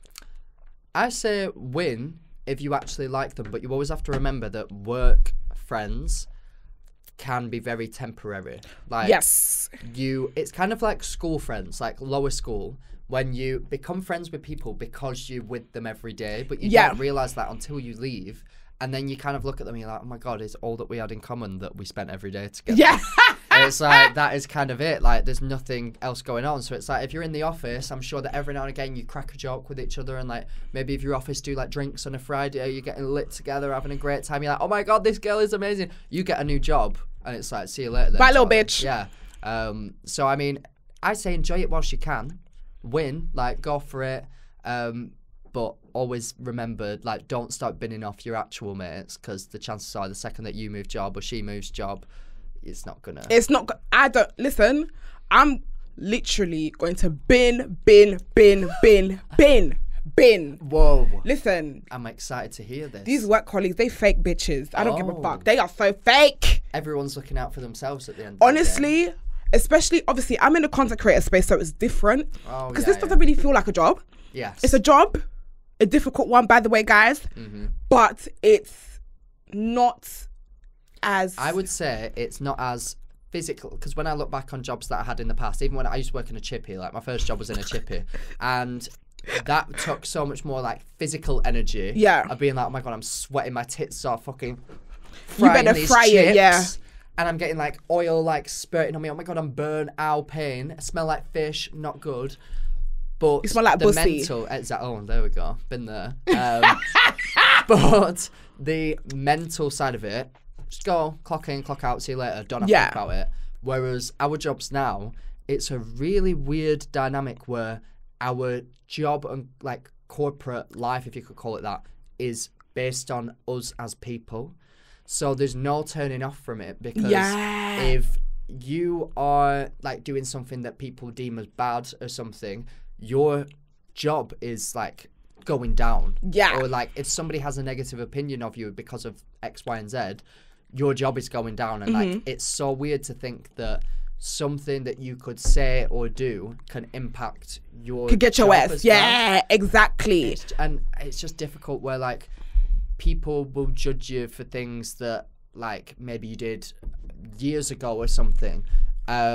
That like, for example, I remember when I first started to get followers, I experienced for the first time these people being horrible to me on Twitter, and I'd never experienced that, because it's not normal for like a normal person to just like get shit random from hate, like, random people. So I responded like, fuck you, like I hate you, so like blah blah blah. Whereas now obviously I just would not respond. Yeah. But then like I look back and I'm like, oh my God, I was like fighting like my corner, like arguing with all these people. And it's so unnecessary. And someone could look back at that now and be like, oh my God, like how awful he was, like saying like this person is nasty or like whatever. But at the time I was just like, oh my God. And now defending I would, yourself, of course. But it's just crazy. Like you said, it definitely is a mentally straining job. Like obviously I've had more physical straining jobs. Like I've worked at Tesco. Oh really? In the deli counter, those fucking y'all can fucking if Tesco deli counter, Bedford, Cardington Road, here's this, yeah, you suck your fucking mum. Hey. I don't think Cardington, Northampton Borough Council, yeah, Stephanie, you're a bitch. Listen, yeah, my old manager, fuck you, Stephanie, you're such a bitch. I fucking hate you, Stephanie. You big ass bitch. And you know she watches. Yeah, you know she watches. Like those jobs were like very physically draining. But yeah, this job is definitely a lot more mentally challenging. But when you have jobs where you are in a corporate space and you have to have a certain sort of professionalism and you're not allowed to really show your real self, I would say keep the conversations minimum. Yeah. Do you know what I'm saying? Because I've had instances where I thought, oh my God, this colleague is my friend. Then I've put them on Snapchat. Then one day I've called in sick and I'm bouncing my breast at the gym. Do you know what I'm saying? Max is there. Do you know what I'm saying? In the background. Touching myself. Do you know what I'm saying? Yeah. Then somebody has now, next thing you know, the next day someone's reported me. Oh. Or you think somebody's your friend, but they're reporting you. There's messages of HR. I came to the point of my corporate career, full-time working career, where I said, fuck y'all bitches. I don't want to talk to you. I'm not going for drinks because you're fucking fake. Fair and enough. When push comes to shove, honey, they go always choose themselves. Oh yeah, my friend, she works a corporate job, and currently she'd been like coming home and telling me that there was this new guy and she'd been helping him out and everything and like showing him different things. He wasn't doing well and she thinks he's going to get fired. And then about a week later, he ended up getting a deal off the back of a lead that she gave to him. And then he was getting praised by everyone in the company, like their managers, like, oh, like, wish that you could do as well as him. And she's there like, and he's not saying anything. Like, oh, not such body helped me. No, it's like dead silent. Oh, now I've got this amazing deal. I'm that boy. Now I'm that bitch. Yeah, and it's like you really in a corporate space and also in an influencer space. Like you say, it's weird because we all have jobs because of our personalities and our like instead of like any qualifications or stuff that we have. So you have to be very careful in meeting people and actually like becoming friends with them. Yeah. And I think that's something that you learn very early on. Like I also think when you meet somebody for the first time, you can tell whether you like them or not. It's very much like, okay, like when I met you for the first time, I thought, hater, you never want to see it. No. That little bitch. Yeah. But you instantly get like a vibe of like, oh, okay, like we actually like we're Where did we meet? We met on the Uni Days set. When I was interviewing everybody for... was that the first time we met? Yeah. And I've seen you at like events after that. Yeah, I think I must have seen you before at an event, but that's the first time. But we never met. We never spoke. I'd seen you before, yeah. But we'd never spoke. And now he's my boyfriend. I know, here we are. Oh my God. We're in love. I've seen you busting. Yeah, he's my pussy. I have. He's touched my pussy. But you do have to be careful because especially when you link yourself like heavily with another person, and everyone's like, oh my God, I love this friendship or whatever, like blah, blah, blah. And then something might happen like business-wise or something that doesn't necessarily make you think like too highly of that person. And then everyone's like, oh my God, but they're like best friends. And then there's no worse situation, in my opinion, that you can be in where you have to like support a fake friendship publicly that personally is not going very well. You are triggering me right now. And this is why... I'm gonna keep it a stat. This is why I don't do a lot of times people have group associates. Like, obviously you guys already know, if you're thinking about a group associate, like sometimes you have like influencer squads. They hang out with each other. Like there's many of them. So they're not individually, they're still a brand, but they're associates with many other people. People love to see influencers be friends with each other and build content. And I find it amazing, but when those friendships dissolve, because of course all friendships dissolve, or all friendships, not that it was something, it could be that the person you fell out because of like something happened, or you could fall out because times and situations change. Like you might not even fall out. You might not fall out. You might just drift apart. Yeah. Different lives, different locations, different things. Yeah. And because people are used to seeing you together and they're like, yeah, they're the besties, you then feel like you have to overcompensate so that people don't feel like you're fighting or there's beef or whatever, which is why now I've decided, listen, I love my people, but I don't feel like I'm going to attach myself to any person in the brand, because sadly, we can't do what normal people do without someone having an explanation. People... Or an opinion on it. My own opinion on it. The bad boys and bad girls, you know in your life, when you fall out with your friends, you fall out with your friends. When you drift apart, you drift apart. It happens. But when you come into our space, people want an explanation. Yeah. People want to know the reason why. Yeah. And I feel like sometimes it's really nothing. It's not that deep. It's as well. really not that deep. It's quite difficult to actually build a true friendship on the basis of the only thing at first that you have in common is that you both have followers. Like, we're both raised in completely different circumstances. Yeah. If we met normally, would we get along? Who knows? Who knows? Outside of yes. social media, yeah. Sometimes yes, sometimes no, and that is okay. And that's not to say that, like, everybody that I meet, I'm like, oh my God, but I definitely have a guard up, especially when I first started and I met certain people that I thought were like my friends, and then they would do something like nasty, like business-wise or something, and I would just be like, whoa, okay, I learnt my lesson very quickly. Yeah. And it is difficult to stay like that because you can think, oh my God, like, we're like really good friends and like this and that, but at the end of the day, like we just said, it's the same in any job. People are going to have their own backs, and it's some people like to be friends with you when you're not doing as well as them, and then as soon as maybe you get better than them, or Max is preaching today. The Holy Spirit is working in you, honey. Yes, let it move. And not to say that like a follower number or like a certain opportunity makes you better than somebody, but people categorize you as, okay, I'm okay with having you as my friend under these circumstances. Yeah. And the second that you don't fit that anymore, instantly it's like, right, see you later then. Or I actually don't. Or maybe you hear that someone's been bitching about you. Yeah, they start bitching about you. And you know, this is not just in the space that we're in. This is many other spaces. I feel like people are friends with you so long as you meet their standard or you're below their standard. Yeah. The minute that you decide to grow and evolve in any capacity, whether that's work, whether that's mentally, there's sometimes where people have fallen out with me before I was even doing social media because my mindset was different. Yeah. I don't want to sit down and talk about boys. No. I want to talk about my future, my life. I don't want to sit down and have the conversations that I used to be involved in because 100%. Mentally I've changed. Yeah.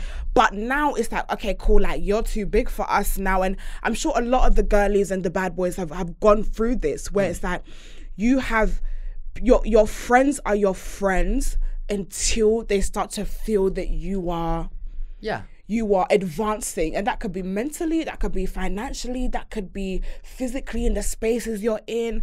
And listen, you gotta cut them off. And honestly, I've got to the place where I'm now very happy to let those people go in love, of course.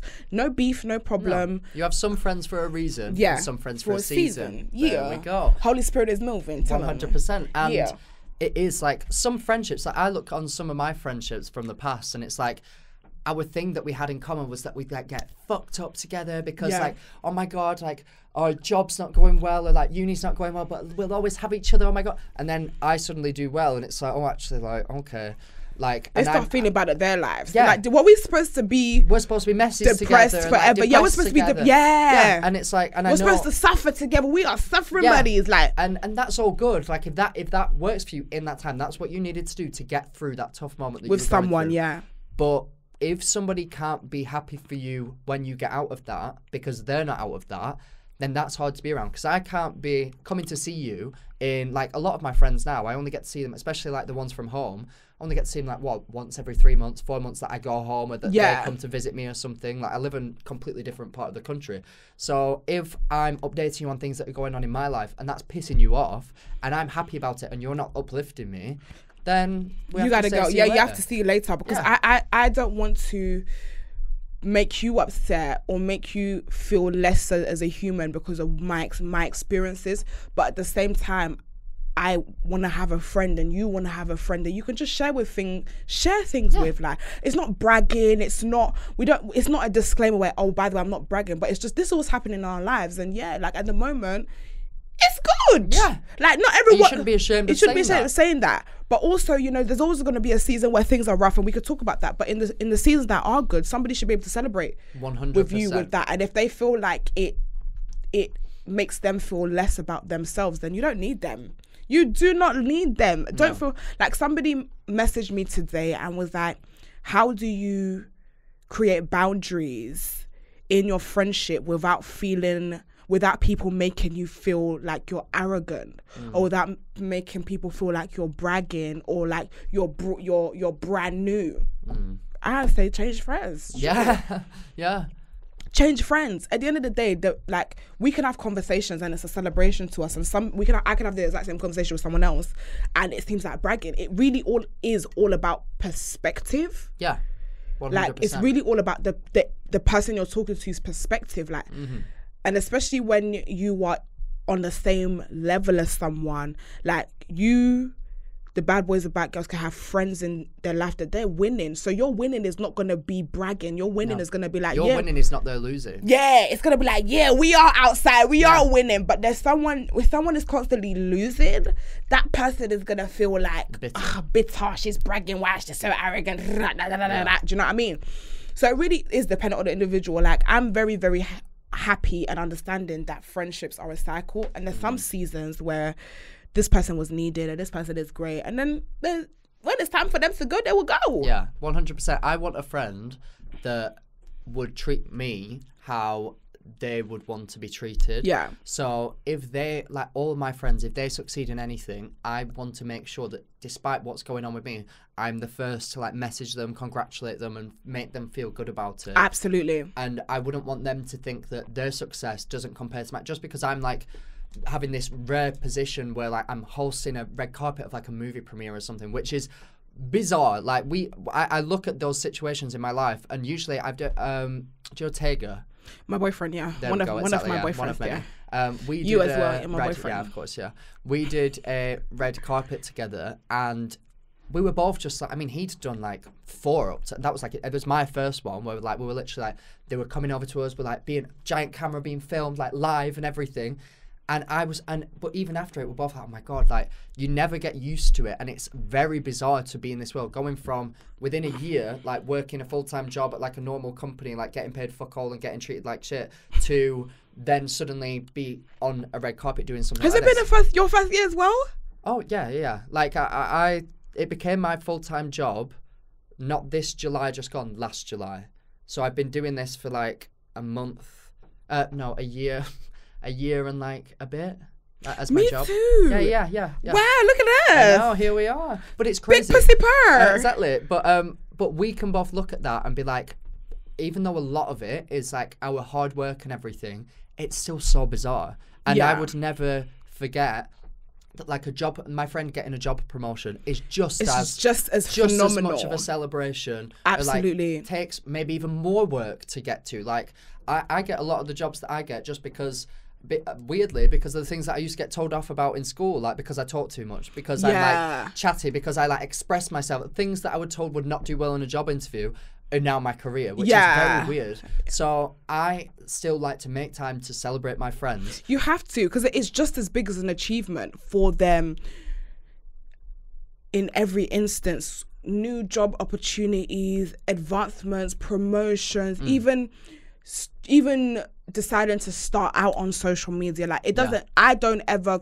compare my successes to what my people who are outside of this space are doing. They're doing incredible things. It's ridiculous, and that like applies to people within our industry as well, because I get told, like, some people have said to me, like, oh, like, your like biggest competition is this person. I'm like, how on earth is such a body my biggest competition when we're both having incredibly successful careers? If I looked at where I am now a year ago, I would be in shock. Like, how, number one, have I been doing this for over a year? Because when I first got signed to a management, I said to myself, get a year out of it, get as much money as you can, save it, then go back to finish your degree. Like, that was how I saw it. And then a year later, I'm doing bigger and better things every single time. Yeah. So how are we even...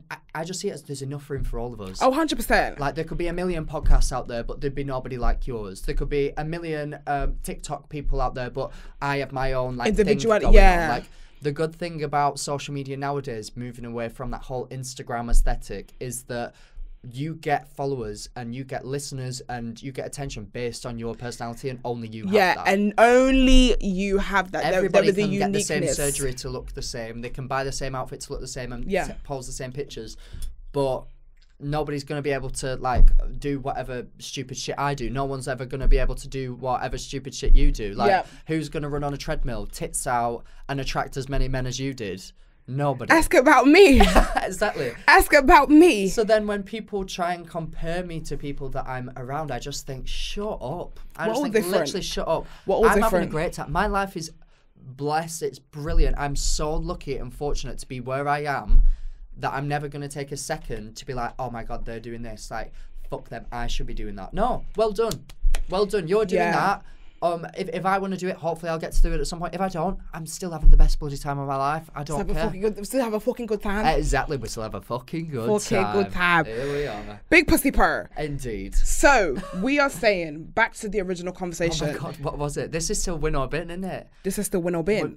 And I love win or bin because the conversation just goes boop, boop, boop, boop, boop, boop, boop, boop. Win or bin, hanging out with colleagues. I would... Out of work. I'd win it whilst it's happening, but don't be fooled that it's going to be going on forever. 100%. I agree. And don't let it affect your work as well. Because that also can happen. Friendships outside of work can interfere with your work. And that's where your money is, baby. Absolutely. That is where your money is. Let us move on to the next win or bizzle. We got one more. I thought that was the last one, but it's a lie. Okay. Win or bin. Disney adults. Right. So... I need to clear something up. Because Can I just say, side note, I don't know why my producers put this, but my producers put Disney adults and then put hee hee. I know exactly why they put it.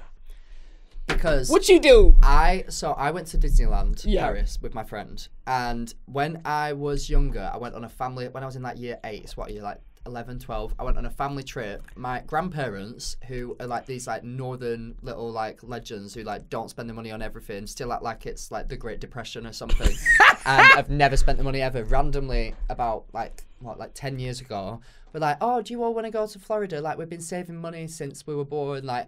And they had like tens of thousands of pounds, and you would think that they were living in squalor, like, and with no money, but they'd just been saving their money for like, so they paid for us all to go to Disneyland, Florida. We were buzzing our tits off, like, because I have like 10 cousins, so we were all so excited, had the absolute best time of my life. And then I met my now best friend in science class. I fingered her under the table in physics. No, I didn't. She fingered me? No, she didn't. And she'd just come back from Florida as well, so we were talking about that, and then we made a pact that one day we would go together. Obviously never happened. We were very delusional, thinking that in sixth form our part-time jobs would be able to pay for us to go to Disney World. Didn't happen. But it was like her birthday this year recently, and I was like, why don't we go to Disneyland Paris? Like, we're both adults now.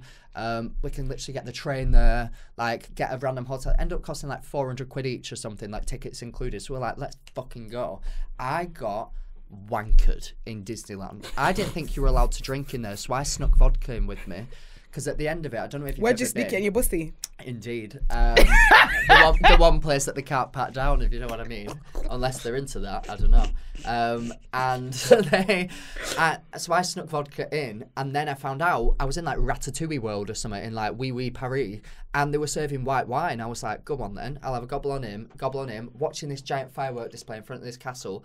Twatted out my face, nearly streaming in tears. And then they're very clever, this Walt. I know, R.I.P. geezer, but I know he's very clever, because as soon as you leave this magical show, you go through the biggest shop you've ever seen, filled with the most overpriced shit you've could ever imagine, genuinely. And I love it. I say overpriced shit, but I love it. So I am walking through. I spent £600 on teddies, girl, pins. I apparently became an enamel pin collector. I bought a fucking, what's it called, lanyard, and pinning them on, left, right and centre. They all cost about 15 quid each. I'm going, I'll have that one. 10 teddies under my arm, bought a pillow, everything. I go on with bags full, can barely fall asleep, wake up, surrounded by these bags, all this stuff, and we're going back to Disneyland. I got my phone out. I was like, guys, I cannot believe this. Do not go to Disneyland drunk. Posted everything that I'd got, not even thinking about it. I was still drunk. Go to Disneyland, get on a ride. About 4 hours later, I look. This video's got like 6 million views, blown up. The most views I'd ever had. It's now on like 30 million. Crazy. And I got all the Disney adults like, oh my God, this is so me. Meanwhile, I'm like, so I've been, I would say, falsely categorized as like a Disney adult, where I now have, bless them, and I love it, a lot of Disney like fans following me. And I am, so I would describe myself as like, I'm not the cringe Disney adult where they'd be like, how dare you disrespect Winnie the Pooh? Like, me and my child, we love, how dare you? Like, where they like, all Karens, like, freaking out. Like, but I'm the sort that will go to Disneyland, get very intoxicated, and then think that I need a Dumbo teddy in my life. So now they're all over my sofa. So yeah, I would say Disney adults traditionally cringe and weird, but me personally, I'm kind of one by default. By mistake. Yes. Me sober, I'm like, why do I need this shit? Why do I need it? I've got like £1,000 worth of Disney teddies on my sofa now. Why do I need that? Me after a few drinks, I'm like, oh, that one looks nice. Do you know what? That is so fucking me. Dreadful. I went to Disneyland Paris, when I was 8. Yeah. Honestly, I can't remember it. I just remember going to some fucking, I think I remember specifically Alice in Wonderland. Oh, yeah. When you go through the maze. And I remember I lost my mum. Oh, trauma. Yes. Oh, gosh. I only remember the traumatic bit. I lost my mum in the maze. Yeah. And I remember crying, like bawling my eyes out. Because I was like, bitch, how the fuck do you get out of this fucking place? It's a maze. And I remember coming, like, proper being lost and crying to people. Like, they could have fucking snatched my ass. My God. Thank God the blood of Jesus was covering me. I finally got to the exit. And my mum was sitting outside the bench, waiting for me, with no panic in her eyes or her heart. Panic. I was like, Mum, I got lost. And she goes, I knew you would come out. And I said, girl, how the fuck did you know? Wow. How did you know? Are you okay? I see you maybe tearing up a little bit there. It's quite a lot. It's a lot. Don't worry. Alice isn't real. It's all right. That big cat. That little fucking cat. Purr. literally. Big pussy purr. I think that was the original name that they were going for. Yeah, and they were like, do you know what? It's not exotic enough. Let's give it another one. I don't even. It's something. Yeah. Listen, I've poured drink all over this thing. Listen, anyways, girl. It's all right. But yeah, that's the only time. But honestly, you are inspiring me to go to Disneyland again. Oh my God, it's so good. As an adult. Actually so good. Are the rides plausible? Listen. The thing is, don't give me the fucking teacup, bruv. No. The roller coasters. And as an adult, I can afford Fast Pass now. So I were giving it Spider-Man ride straight to the front, walking past everyone. See you later then, darling. Like, nah. Yeah, you're looking at 5-year-old Bobby and you're like, fuck you, Bobby. Fuck off. It's great, honestly. The pleasure that I felt knocking them kids I think I might over. do it as an adult, you know. So much fun. Such a fun time with your mates as well. Like I said, you could go to Ratatouille Land, get absolutely twatted. Then you go out and you're in some like Disney town and they have restaurants, they have bars. It is sick, but do not be fooled by the giant shops on your way out because you will spend everything. Like, genuinely, all my flat is now, I have these giant slippers that are Sully's feet from Monsters Inc. Take up so much room, but it's I think I've seen you wear them on your TikTok. It's an obsession. It's a lot. Like I think you would look at me and be like, of course he's not like one of those like Disney weirdos, but I secretly am, especially when I've had a drink. What's your favorite Disney movie? I'm really into Marvel. I'm really into Marvel. Don't you fucking dare. A lot. I'm a Marvel. Oh my God. I'm so into Marvel and I'm loving it. And I was so upset I was not invited to the Black Panther premiere. Fuming, but they told me, they were like, we didn't have enough tickets, and I was like, well, that's really rude because I've done so much self-promotion for you, Disney, unpaid, I'll have you know, because I'm just getting twatted and saying how much I love Disney. You should have asked me. I was so upset. It looked unreal. You looked unreal. Can I listen? I was getting flashbacks to the gym. I said, them big tits. Yeah. I'm loving every inch of them. Oh. They were out. John, this table might start rising. I don't need to see through. Listen, the dress was see-through, girl. I had to give it a little shut. Oh. Marvel, Black Panther was amazing. I'm a Marvel whore myself. Me too. I'm a Marvel so whore. Badly. Like, I'm in deep, like, to the point where I watch YouTube videos on it to, like, find out the Easter eggs that I didn't see. Yes, you need to understand the Marvel universe. You need to go back and understand if you missed the ending and what it signifies. Oh, my God. I'm watching Black Panther 2 tomorrow. I'm not going to ruin it for you. Yeah, don't. I'm so excited. Watch it quickly before a little bit, because I'm fucking tired of all the spoilers. I know, on my For You page, just the second that it came out, all my For You page is Like, spoilers, so I'm literally and there's like, some weird scrolling people through like it. that's why I don't like when I watch something I don't say I watch it on the internet because somebody will message in the comments and be like this person died or that person Oh my stayed gosh. alive or this person. I'll sob. So I'll tell you something that happened. I never said this the last week. So I was at the after party because there was an after party after the premiere. Lupita was fucking it up on the dance floor. Oh my God. Everyone came. So the stars came. Letitia was there. Lupita was there. Like everybody was there. So Winston, who plays the Mbaku. Oh right, yeah. Yes, he was there, and I was leaving because my foot was swollen. Oh no, heels. Your girls, the high heels. Oh. You could only do so much Troopers. dancing. I was don't know how you do fighting. it. Listen, Rema came to perform. Good, I'm in love with your booty bounce, and I had to give him my all. That was, of you know, course. when it comes to heels, yeah, there's a final leg before it starts hurting. Right. How long does that take you? You could either space it out By having seated intervals. Seated intervals. Even the seated intervals, there's a point where the seated intervals don't work anymore. Really? Booty Bounce came on. That is a high energy song. So Rema was on stage. I was at the front. Wow. And I thought to myself, I'm going to give Rema the last of my energy. Yes. So when Booty Bounce came on, I was in squat position, shaking my ass, like in the gym. As you should. And I wanted to give him the last of what I had. Yes. So by the time Booty Bounce finished, my foot was on fucking fire.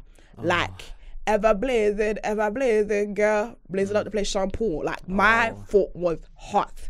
So I said, girl, it is time to get out.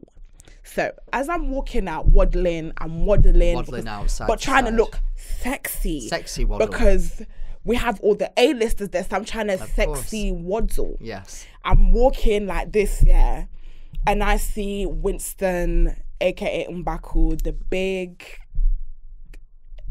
you know, very handsome looking man. Mm-hmm. And I catch eye contact with him, and he was like, "Oh my God, I know you." And I went like this. I was like, "Who are you talking to? Is it me?" And he was like, "I fucking love your content." What did you do? I was like this. Moist. My pussy. Quaking. Fucking pulsating. Off the Richter scale. They felt it in China. Literally, there was, listen, the what did they call it? The shaking measurement was high. Yeah. What did they call when Richter they do scale. that? Is that what they call it? Shit. So, Oh my God. I was like, I love you. He said, I love you. I said, I love you. That's what I said. And he was like, I was literally looking at your video and I reposted it when you were like, if you owe me money. He started reciting my video word for word, yeah. And I just stood there like, oh my God. Speechless. And I said, you know, I'm here for you. Like, this is your premiere. Like, for your and my movie. body belongs to you. For your movie, like my arse cheeks. Because if you look at the dress I wore, my arse cheeks are my arse cheeks are out for you, sir. And that's a big statement. That's a lot. That's if a lot. someone said to me, "My arse cheeks are out for you," I would. Okay, I didn't say that to him, but in my head, I was like, he knew. You didn't have to say it. He and looked down. Like, he said, "There I for love me." your content. And I just thought, wow, my foot cannot take this right now because like my foot was hurting me so bad. But honestly, me as a Marvel fan. Wow, you said my feet are hurting, but my knees still work. Do you want me to get on them? I ain't gonna say nothing because he watches the show. But I want to know that. Hey. Michael. No, I love him. He's gorgeous. Beautiful man, gorgeous. He is gorgeous. Very handsome man. Where's he from then? He's from Trinidad, which is wow. shocking because I thought he was Nigerian. Oh, And he's from LA. right. He lives in LA, so he has an American accent. Right. Jesus. That's crazy. Do you not find that sometimes? I find that quite shocking when, like, I went to New York recently and I expected nobody to have a clue. And people in Times Square, first night, coming over, oh my God, like, you're from TikTok. And I was like, how the fuck does, number one, my accent translate to you lot? But secondly, my sense of humour I find to be so British that I'm like, how do you even slightly find me funny? It's crazy. I find that very weird as well when American people come up to me because I'm like he's there in his mansion, movie star, watching you and understanding all the references that you're throwing about. I'm sure they don't. Because I'm sure they don't. They're just like, yeah, no, that's right. I know that's right. Big up all the American people and then the bumper clocks. I don't know how they understand me. I will be going to LA soon. Oh, really? January. I'm going in December for something. Why? Come in January. I'm going for. I'm not going. It's like this promo thing. I only found out today. Probably won't happen now. Now I've said it, I probably jinxed it. Yeah, we'll cut it out. But yeah, I'm so excited. Have you ever been before? I've been 3 years ago. Oh my God, I've never been. It's pretty. I was gonna say, ain't it a bit like dirty? No, it's very superficial and very stuck up. You Really? won't like it. Oh, I know. That's the vibe I'm getting. Like, Listen, we love it. We love it when it's a bit ghetto fabulous. Yeah, we love a bit of ghetto fabulous. I think people have said to me that, like, to get into some parties, you have to, like, show how many followers you have and stuff. See, that ain't never happened to me. I did go to a party. I did go to a club one time, and they were like, "Who invited you?" And I was like, "Google, bitch." Like, only certain people are Google on Maps. Google. Like, so only certain people, but it's very superficial. It's gosh. very who you know. It's very, dear. like, I like things that are a bit ghetto. Like, I realize I don't like things that are too polished, but I don't like things that are too, like, Yeah. do you know what I mean? You know. I mean, I've had better I like a times balance. in, like, a really shit pub near my house than I have at, like, movie premieres, where, like, there's a smackhead in the corner shooting up heroin, and I'm like, do you know what? He's getting on karaoke and he doesn't sound that bad. After a few drinks, he's actually sounding okay. And then you go to some, like, movie premieres and it's like, oh my God, I feel so out of place. The popcorn is a bit dry. Your foot is killing you. It's always who you're with, not where you are. Yeah, that's true. And I feel time. like a lot of the premieres of that is like, it's really who you're with because a lot of it is quite super. It's a very, like, it's not normal for a bunch of people that have never met but only know each other's online personas to be gathered in a room and then pretend like they get along with each other when you've never met. You might meet someone and actually get along with them. Can I just say, I think they're horrible. The content creator space is a lot more fun than the music mainstream like actual space. Celebs. Yeah, celebs. Yes. Look at us, fake people. Yeah, here we are. I always find when I'm in parties, it's the TikTokers that's fucking up. One thing about Fats Timbo. Oh, amazing. She go fuck up her. Yeah, she doesn't care who, what, She's or where. amazing. She go fuck up that dance floor. Yeah. Like, we don't care. Like, we're gonna have a good time regardless of where we are. We're not gonna be sitting there press face like. I think that is just a change in influencer, like, culture as a whole because of TikTok.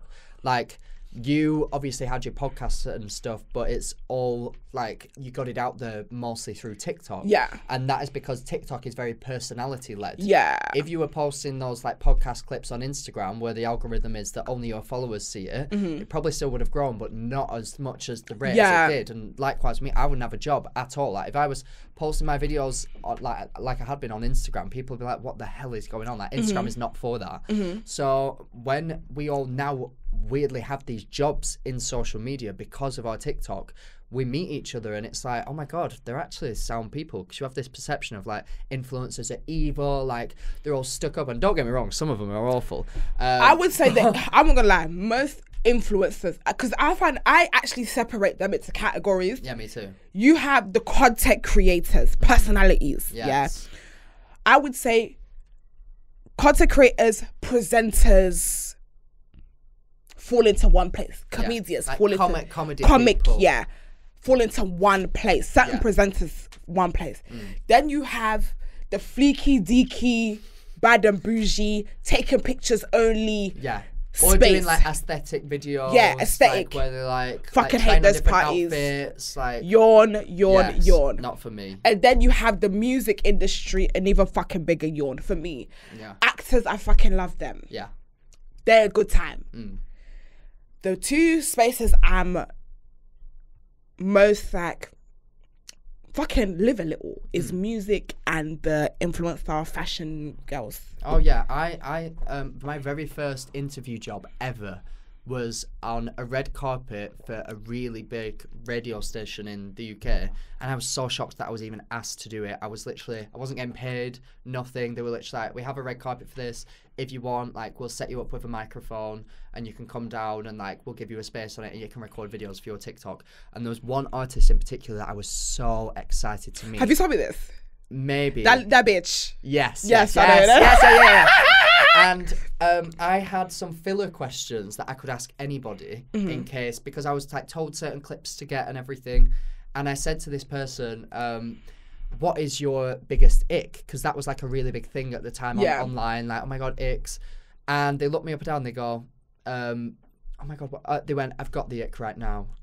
And imagine me, my first time interviewing somebody. Fucking did it. And I was so nice. Fucking did it. When I tell you, I was so nice. Like, every time I interview somebody, I like to... She fucking did it, that fucking bitch. I know. Every time I interview somebody, I like to try to... Even if I've never heard of them... No, I'm not. I can't say her name because I'm working with her again. I know. That fucking bitch. I know. Oh my God. Awful. Oh, and that wasn't even the worst of it. Like... They were being so rude to people. But everyone around me, like, there was full-on publications. Like, Grazia magazine was next to us, and they were like, "You handled that so well. Like, they're awful to everybody. Like, don't worry about it." But it is just a shock when you realise that some people in this industry actually are just not nice people, and they don't really give a shit about you. Fuck that bitch. But we ain't finna say who she is. Yeah, I know. It's CNT, baby.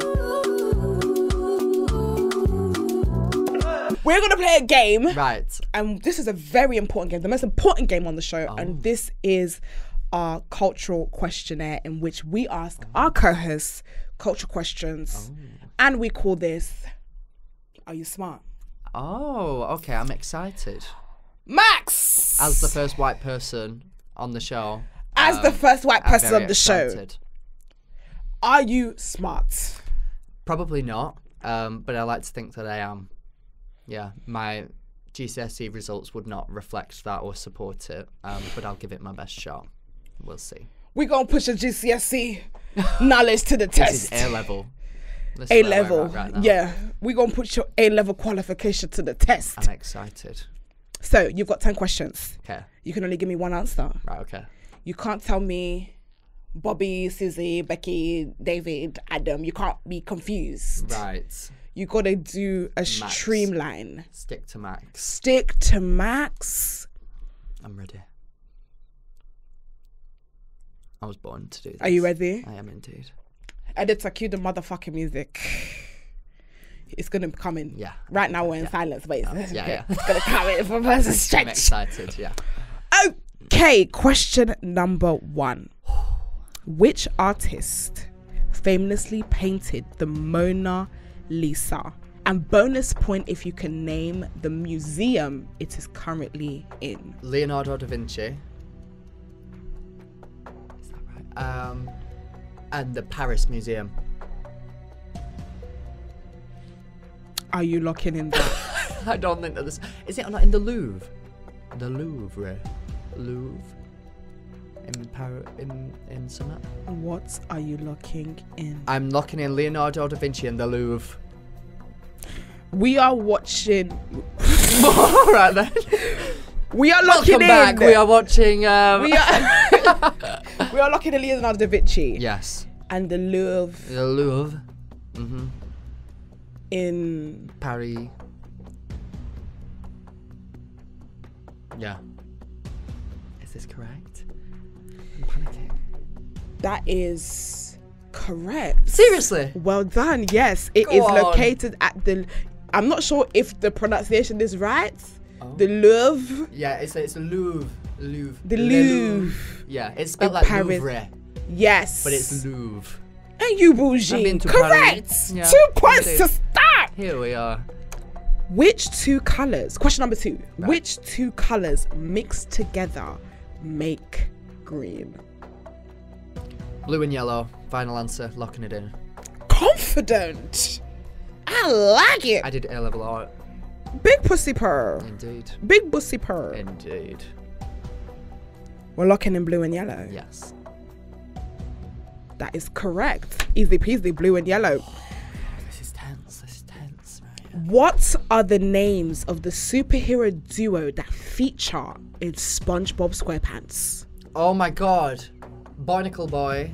Oh my god. It's something Barnacle. Oh my god.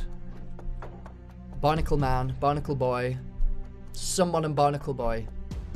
Locking it in. Don't know. I don't think that someone is their name. But they are called something that I can't remember, and the next one is Barnacle Boy. Locking it in. You're locking in something and Barnacle Boy. I am indeed. That is an incorrect answer. Oh. It's incomplete. Mermaid Man. That is Mermaid Man and Barnacle Boy. Is that right? But you locked in something. Oh my god, but is that right though? It was right. Mermaid yes! Man. How do I remember that? Oh my god, Mermaid I'm Man. giving myself that point. But we can't give you the right point. then, okay. I get 1 point for it though, Barnacle Boy. No, you don't. I get no point. You get no points. You get no points. Fixed. This is not. But you got it came to you after. It did. I don't know if you deserve that point. No, probably not. No, but Right, you get okay. that was pretty good. Yeah, okay. yeah, I'm proud. Question number 4. What prince is the only one prince who's the main protagonist of a Disney movie? So what prince is the only one who's the main protagonist of a Disney movie? I have no idea. I thought this was going down like Pedo Alley and we were on about Prince Andrew. What prince is the only prince who's the main protagonist of a Disney movie? I actually have no idea about this. I think I only watch the ones with beautiful women in them, and I tend to neglect the ones that revolve around men. So I'm going to say The Little Mermaid, even though I know that's not true. Wait, that would mean it would be named after him. I've not a fucking clue. Meet the Robinsons. Are you locking in Meet Locking the it in. Robinsons? Locked in. I know it's not true, but I'm locking it in. Oh. Wow. Okay. That is incorrect. Oh. The right answer is Aladdin. What the fuck? Of course it is. But it's mostly about... Oh, no, it is about Aladdin. Oh, piss off Aladdin. Piss off Aladdin. You tried. I did. Get your magic carpet away from me. Not the first time I've said that. Hurry up. Question number 5. Agrula, Gem, and Butterhead are all types of what? Agrula. Yes. Gem. Arugula, Gem. Gem, and Butterhead Lettuce. are all types of what? Lettuce. I'm locking it in. Why so confident? Because there's something called gem lettuce, and when you said arugula, I thought of food. I don't know what arugula is, but I thought of food. So then I'm thinking, gem is a lettuce, Foot knows what arugula is, can't remember what the last one is, but I'm going to say lettuce and lock it in. That is correct. Go Well done. Look at me. Well done. I am clever. I am. We're still on question number 6. Let's see. Which American actor was named this year's sexiest man alive? And it's someone proper rogue. Oh my god. It's someone that you wouldn't think. Oh my god. I don't know. I want to say someone weird like Benedict Cumberbatch. Even though I know it's... I don't know. What are we locking? I'm locking in Benedict Cumberbatch. I am.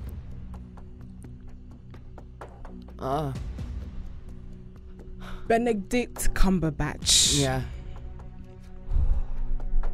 That is incorrect. Oh, who is it? Chris Evans. Oh, boring.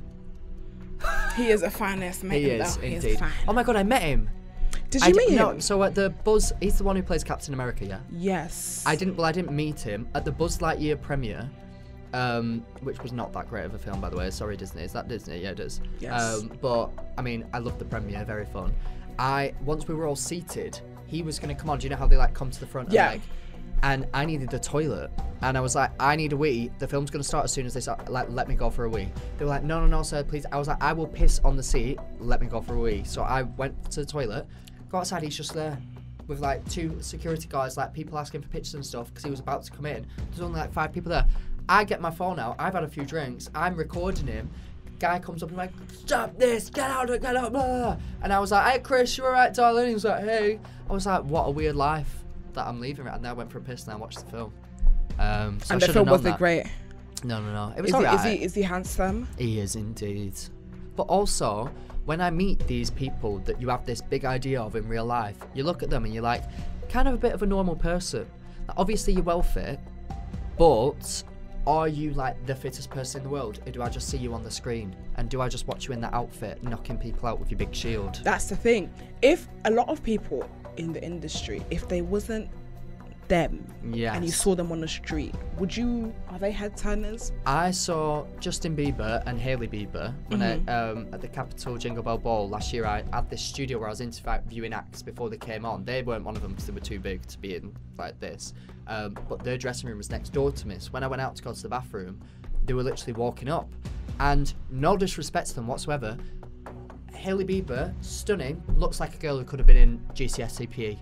Like, literally, so beautiful, but like, if I walk past her in the street, like, she had her hair up in a bun, no makeup on, just looking like a normal girl, and obviously she's like 6 foot tall, like super like beautiful and everything. But you see these people in person. Justin Bieber, he's doing business BTEC next to me, and he's not doing well, bless him. He's handed in the coursework on time, but it's not up to par, and he's a very regular looking boy. But then you have this idea, Justin Bieber, Hailey Bieber, the most stunning people ever. And I'm sure they are beautiful. Yeah. But when you see them in person, it's like, oh, yeah. Like, I mean... Yeah, it's like, I always think that they're going to be really tall as well. And when they're like just a little bit taller than me and they're a normal person in front of me, I'm like, oh my God. Wow, but you're not as big Bieber. as the TV screen. Yeah, like what? Maybe I'm just really fucking stupid. Well, you're doing so well now. You're doing okay. Thank you. We're on question number 7. Oh, okay. Are you ready? I was born ready. True or false? Coffee is made from berries. I think it's too bizarre for you to just say it and it not be real. So I'm going to say true. Because why else would you say berries? I'm locking it in at true.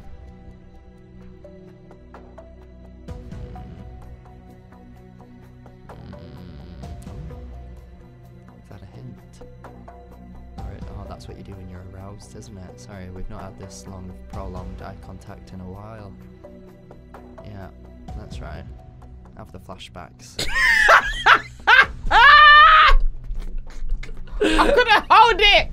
But well done, that's true. You were correct. Which yeah. berry? You don't have a It is clue. correct. Girl, wait, hold on. Let me get my shit up. What? It's made out of a berry. When coffee berries turn from green to bright red in color, this indicates ripeness, and they are picked, processed, and dried before being roasted and turned into coffee. Coffee beans are the dried berries. Oh my God. Go on then, coffee bean, berry. Big pussy purr. Yeah, I love that for you. Quite cool. Oh, I'm ready. Question number 8. Finish the lyrics. If you want my future, forget my past. If you want to get with me, better make it fast.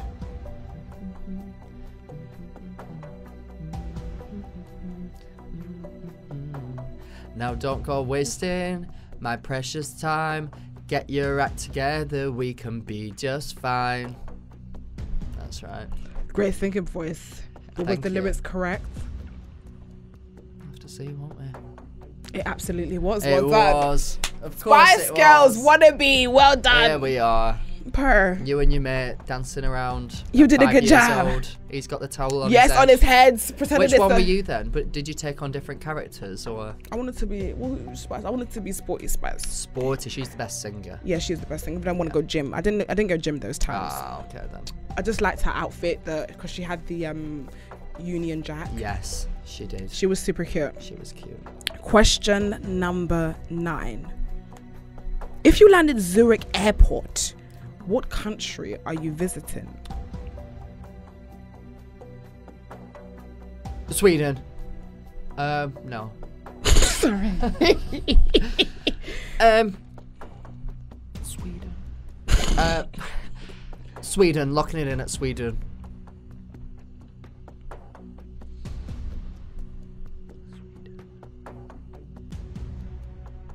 Hold on, because I don't even know. I gotta double check something. Oh my God. Okay, we are locking in Sweden. Yeah. It's Belgium, is it? That answer is incorrect. Oh. The answer is Switzerland. See, basically the same thing. I was so close. I had to double check if it was the same thing. You know? That's why I was like, is Sweden the language and Switzerland is the place? That's what I was thinking. I was close. To be That's what fair. I was thinking, girl. I'll give myself But you were that. very close. I'm proud. Very intelligent. Question number 10. Oh. What does the acronym FBI stand for? A, the Federal Bureau of Investigation. B, the Forensic Bureau of Investigation. Or C, the Frontline Bureau of Investigation. Federal Bureau of Investigation. Locked in. Final answer. Confident. Indeed. Are you right though? I'm always right, as you know. Except sometimes it curves to the left. But you like it when it does that. Yeah, that's right. God. You know what? You're right. Well done. Absolute legend. So you know what? I'm so clever. And that concludes. Ooh. Balegde. That concludes. Are you smart? And you did a fucking good job. I got like what, 6? If you got 7. 7. Go on then, me. If you got the Mermaid and Barnacle Boy, you would have been joint first. Oh, really? Yeah, you were Oh my one. God. Wait, I say we look back because I gave that answer before you told me the answer. No, we have to lock in first. Oh. Remember, you locked in. I did lock it in. I did. Honestly, there was potential here for you to get at least 9 out of 10. Yeah. Sadly, you got 7 out of 10, but you're still quite up there. I think am. you might be 3rd. All right, okay, I'll take that. 3rd is strong. Yeah. We are yet to have a 10 out of 10. Right. But I feel like you might have been our closest. Right. You got I think the I'm very mistakes you made were smart. silly mistakes. Yeah, The Sweden yeah. one was guaranteed.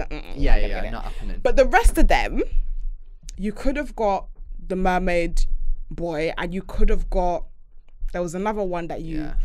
But do you know, well done. I'm proud. Big up you. I'll tell my mum about this. I won't tell her to watch, because it's quite upsetting and we've spoken a lot about Bussy. But yeah. Hot topics of the week, baby. Okay, we are going to move on to hot topics of the week. Of course, it has been a chaotic week. We are going to start with hot new releases. So, I just finished Love is Blind. Oh, really? Have you watched it? No, but I saw there's these 2 drag queens that I love who have a thing with Netflix where they basically just watch shows that are on Netflix and like comment on it. And wasn't there a clip where a guy was basically like pretending to cry? Yes, a What- mess. What was that all about? So then? basically, that was very early on the season where before they get into their relationships, they go on a date in space in the pod. Sorry. That was really good. Keep Thank blowing you. smile. Thank you. You're so annoying.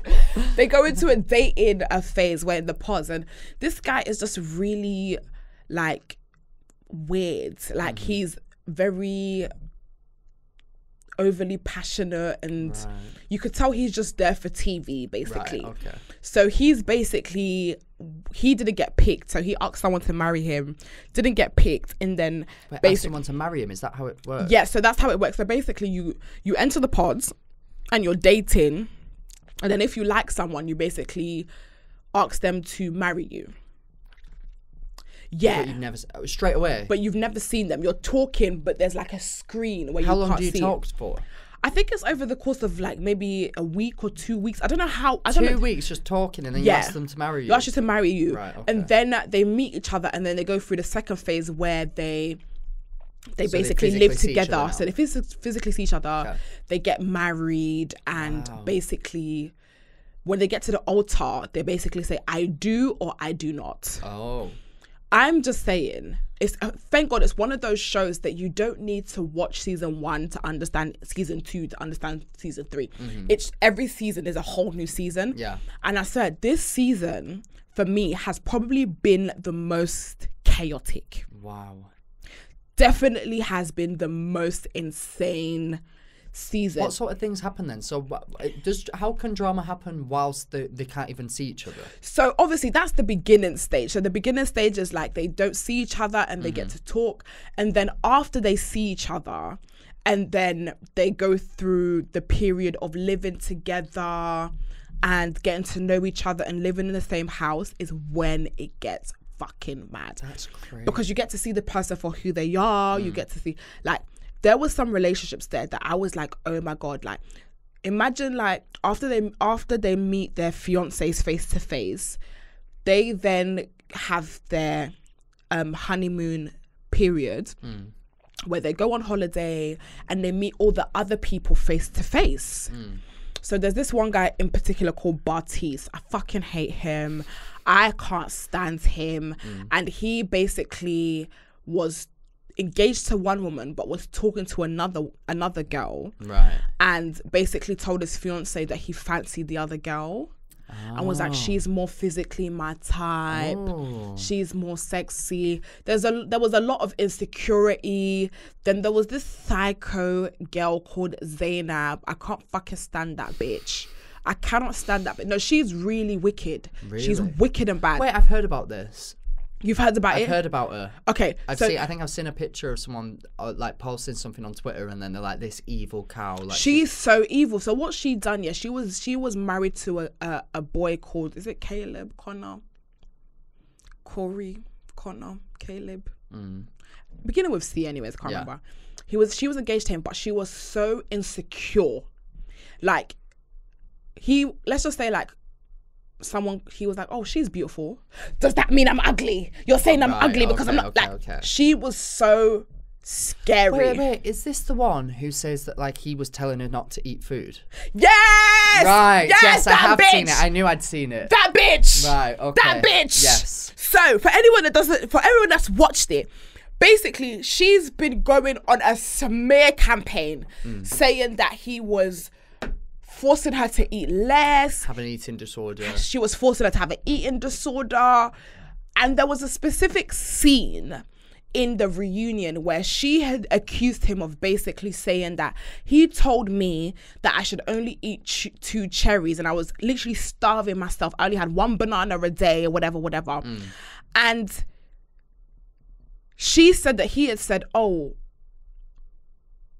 is that what you're eating? And she goes, yeah, I'm just having 2 cherries and a banana. She was like, oh yeah, you should probably save your appetite because, you know, we're eating after, like, don't eat too much. And bless him, like, he was so emotional. The girls were bullying him, like, attacking him. Oh my God. I'm not going to say he was perfect. Yeah. But the stories that she created about him were not true. Were really over exaggerated.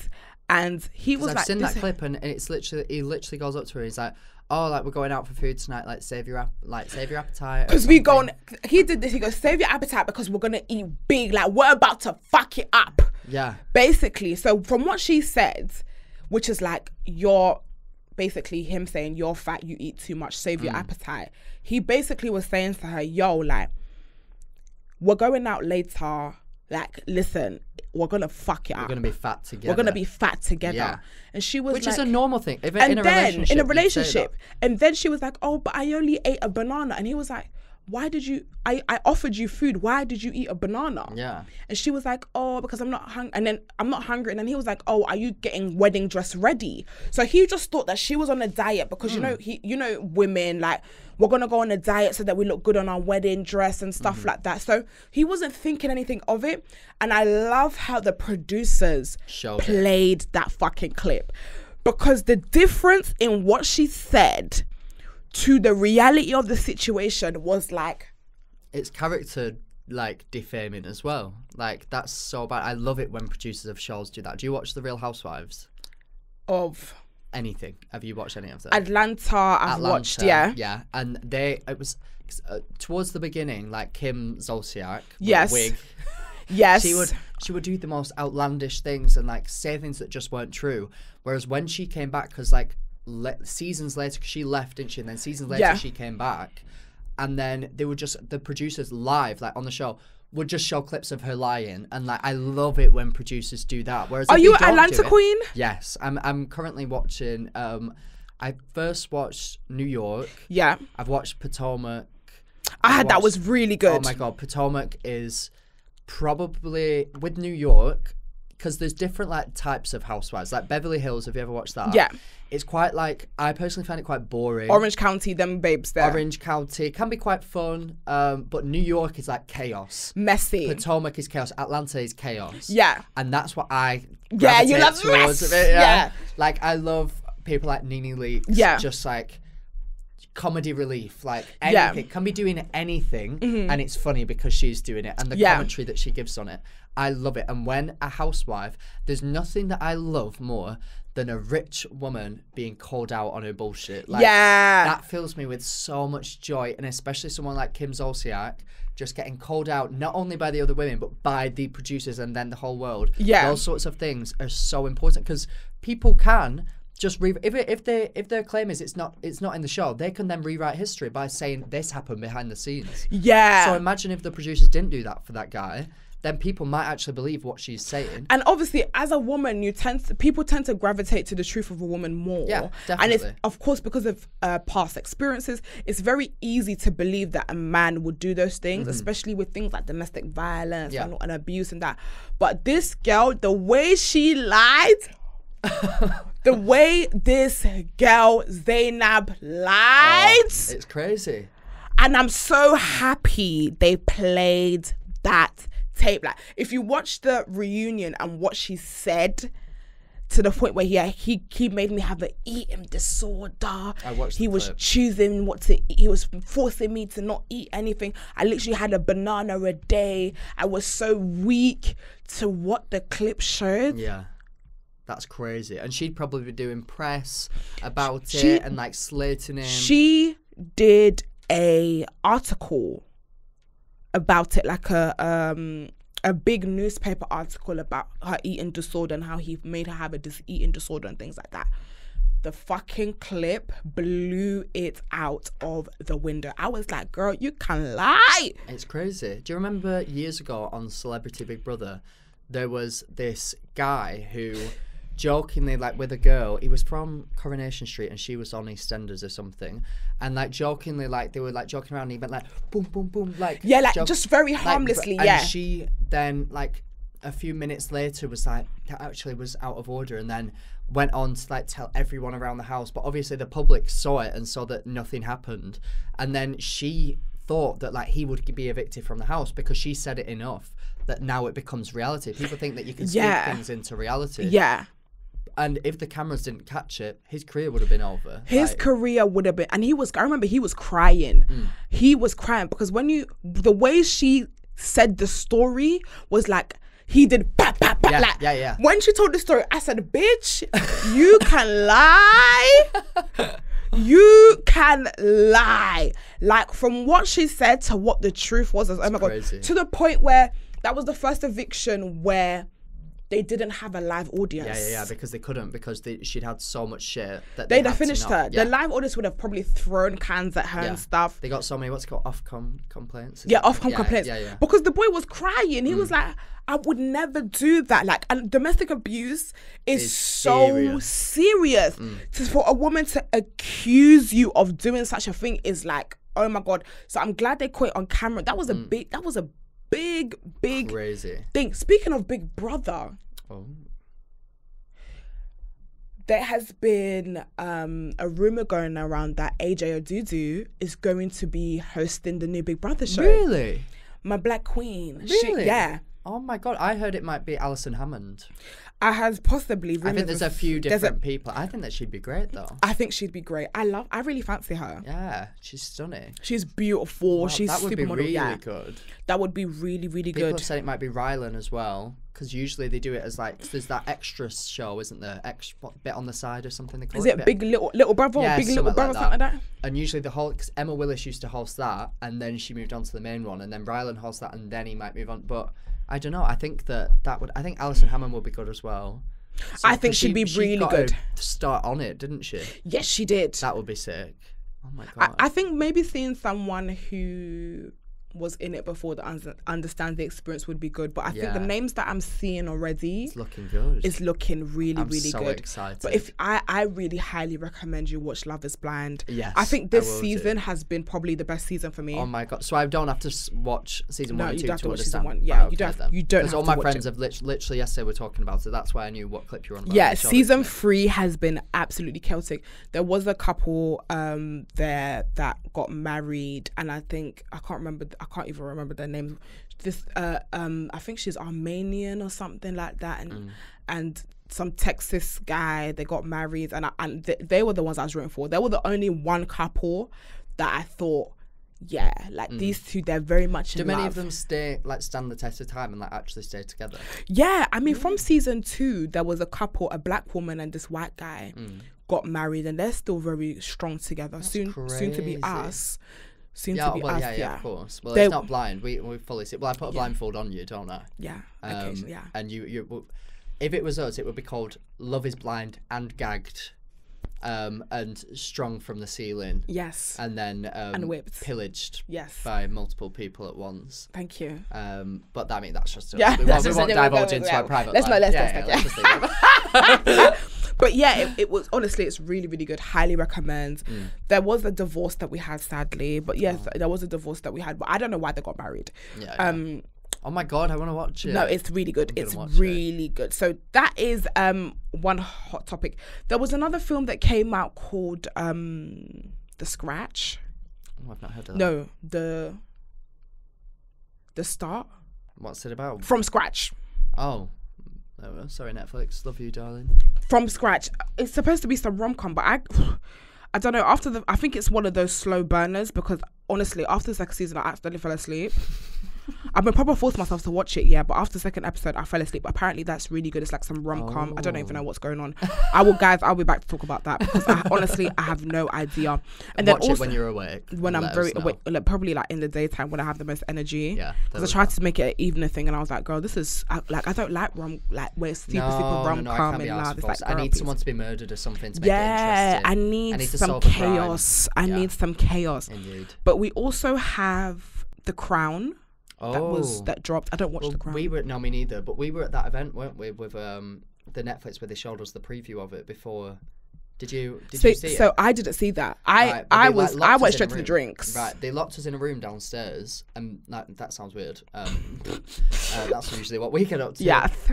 And they took our phones off us, and they showed us the extended preview of The Crown before it got released to everyone. Yeah. And I've never watched it either. But it's very dramatic. However, I did see a guy who used to work for the Queen for 30 years today do an interview, and he was like, none of that is true to life, it's all bullshit, which I don't believe. I think that there are some shady shit that's 100%. I don't believe that it's all we're all just rooting for the country and whoa, we're trying to we love Diana. I think, I mean, y'all killed her. Yeah, I think that's what is, and I don't even feel like it's that controversial to say that anymore. I mean, our generation, I think, I experienced this when the Queen died. Yeah. You go onto Twitter and it's all jokes about it, which is wild. Yeah, I don't think we're so much I don't think with that attached. Monarchy, the monarchy. If I see the Queen, obviously I couldn't because she's dead. Yeah. But it's not one of those things when we see them, we'll bow to them and stuff. There's not that much reverence to them. And I don't know from why, time people can't really work out why that is. Maybe because we live in a world where things get exposed a lot, whereas in the past, the media controlled everything that the public understood. So if somebody powerful didn't want something to get out, then it wouldn't be. It wouldn't, exactly. Whereas nowadays we have investigators that just have Twitter accounts and they work everything out, and then it's viral, and then we all know about it. Yeah. And it's like we have a lot more knowledge that people in power necessarily wouldn't want us to have. Exactly. And we have an opinion. We have more of an understanding, and we're able to vocalize it. Like people now, like I'm sure people wouldn't dare throw cans at the Queen and stuff. Oh, no. Prior to like the social media times, but now we got people. Everything that's happened with Matt Hancock going into I'm a Celebrity. It's like back in the day, it would have just been like, oh God, like, well, yeah. But now, like, we have Twitter accounts. Like, I've made videos about it, how, like, I think he's a wanker, and how, like, it irritates me to fuck that he's gone in there after, like, and he's, I don't know if you've seen any clips of it, but he's like, oh, I just fell in love and everything. It's like you fell in love whilst people were dying and they couldn't, like, see their family members. Like, you put elderly people back into care homes when they were like on the deathbed, and then they died in the homes, home. And it's like you're just there like breaking the rules, and then being like, oh, but I fell in love, so like it is fine. And it's like, fuck you. Yeah, you're trying to look for sympathy and you're just not gonna get it, babe. And he's getting 400 grand, the second highest paid person in there, £400,000. And the first highest paid person in there is Boy George, who years ago strung somebody up on a radiator and left them there for dead. Yeah. Wait, Boy George did what? Google it. Boy George got put in prison because he got a right, don't quote me on this. I'm allegedly. I'm pretty sure from what I've read that he like got a prostitute or was with somebody who is a prostitute of some kind or something, a man, and they like did drugs together years ago, and then got into some sort of disagreement. Boy George chained him to a radiator and left him there for 3 days.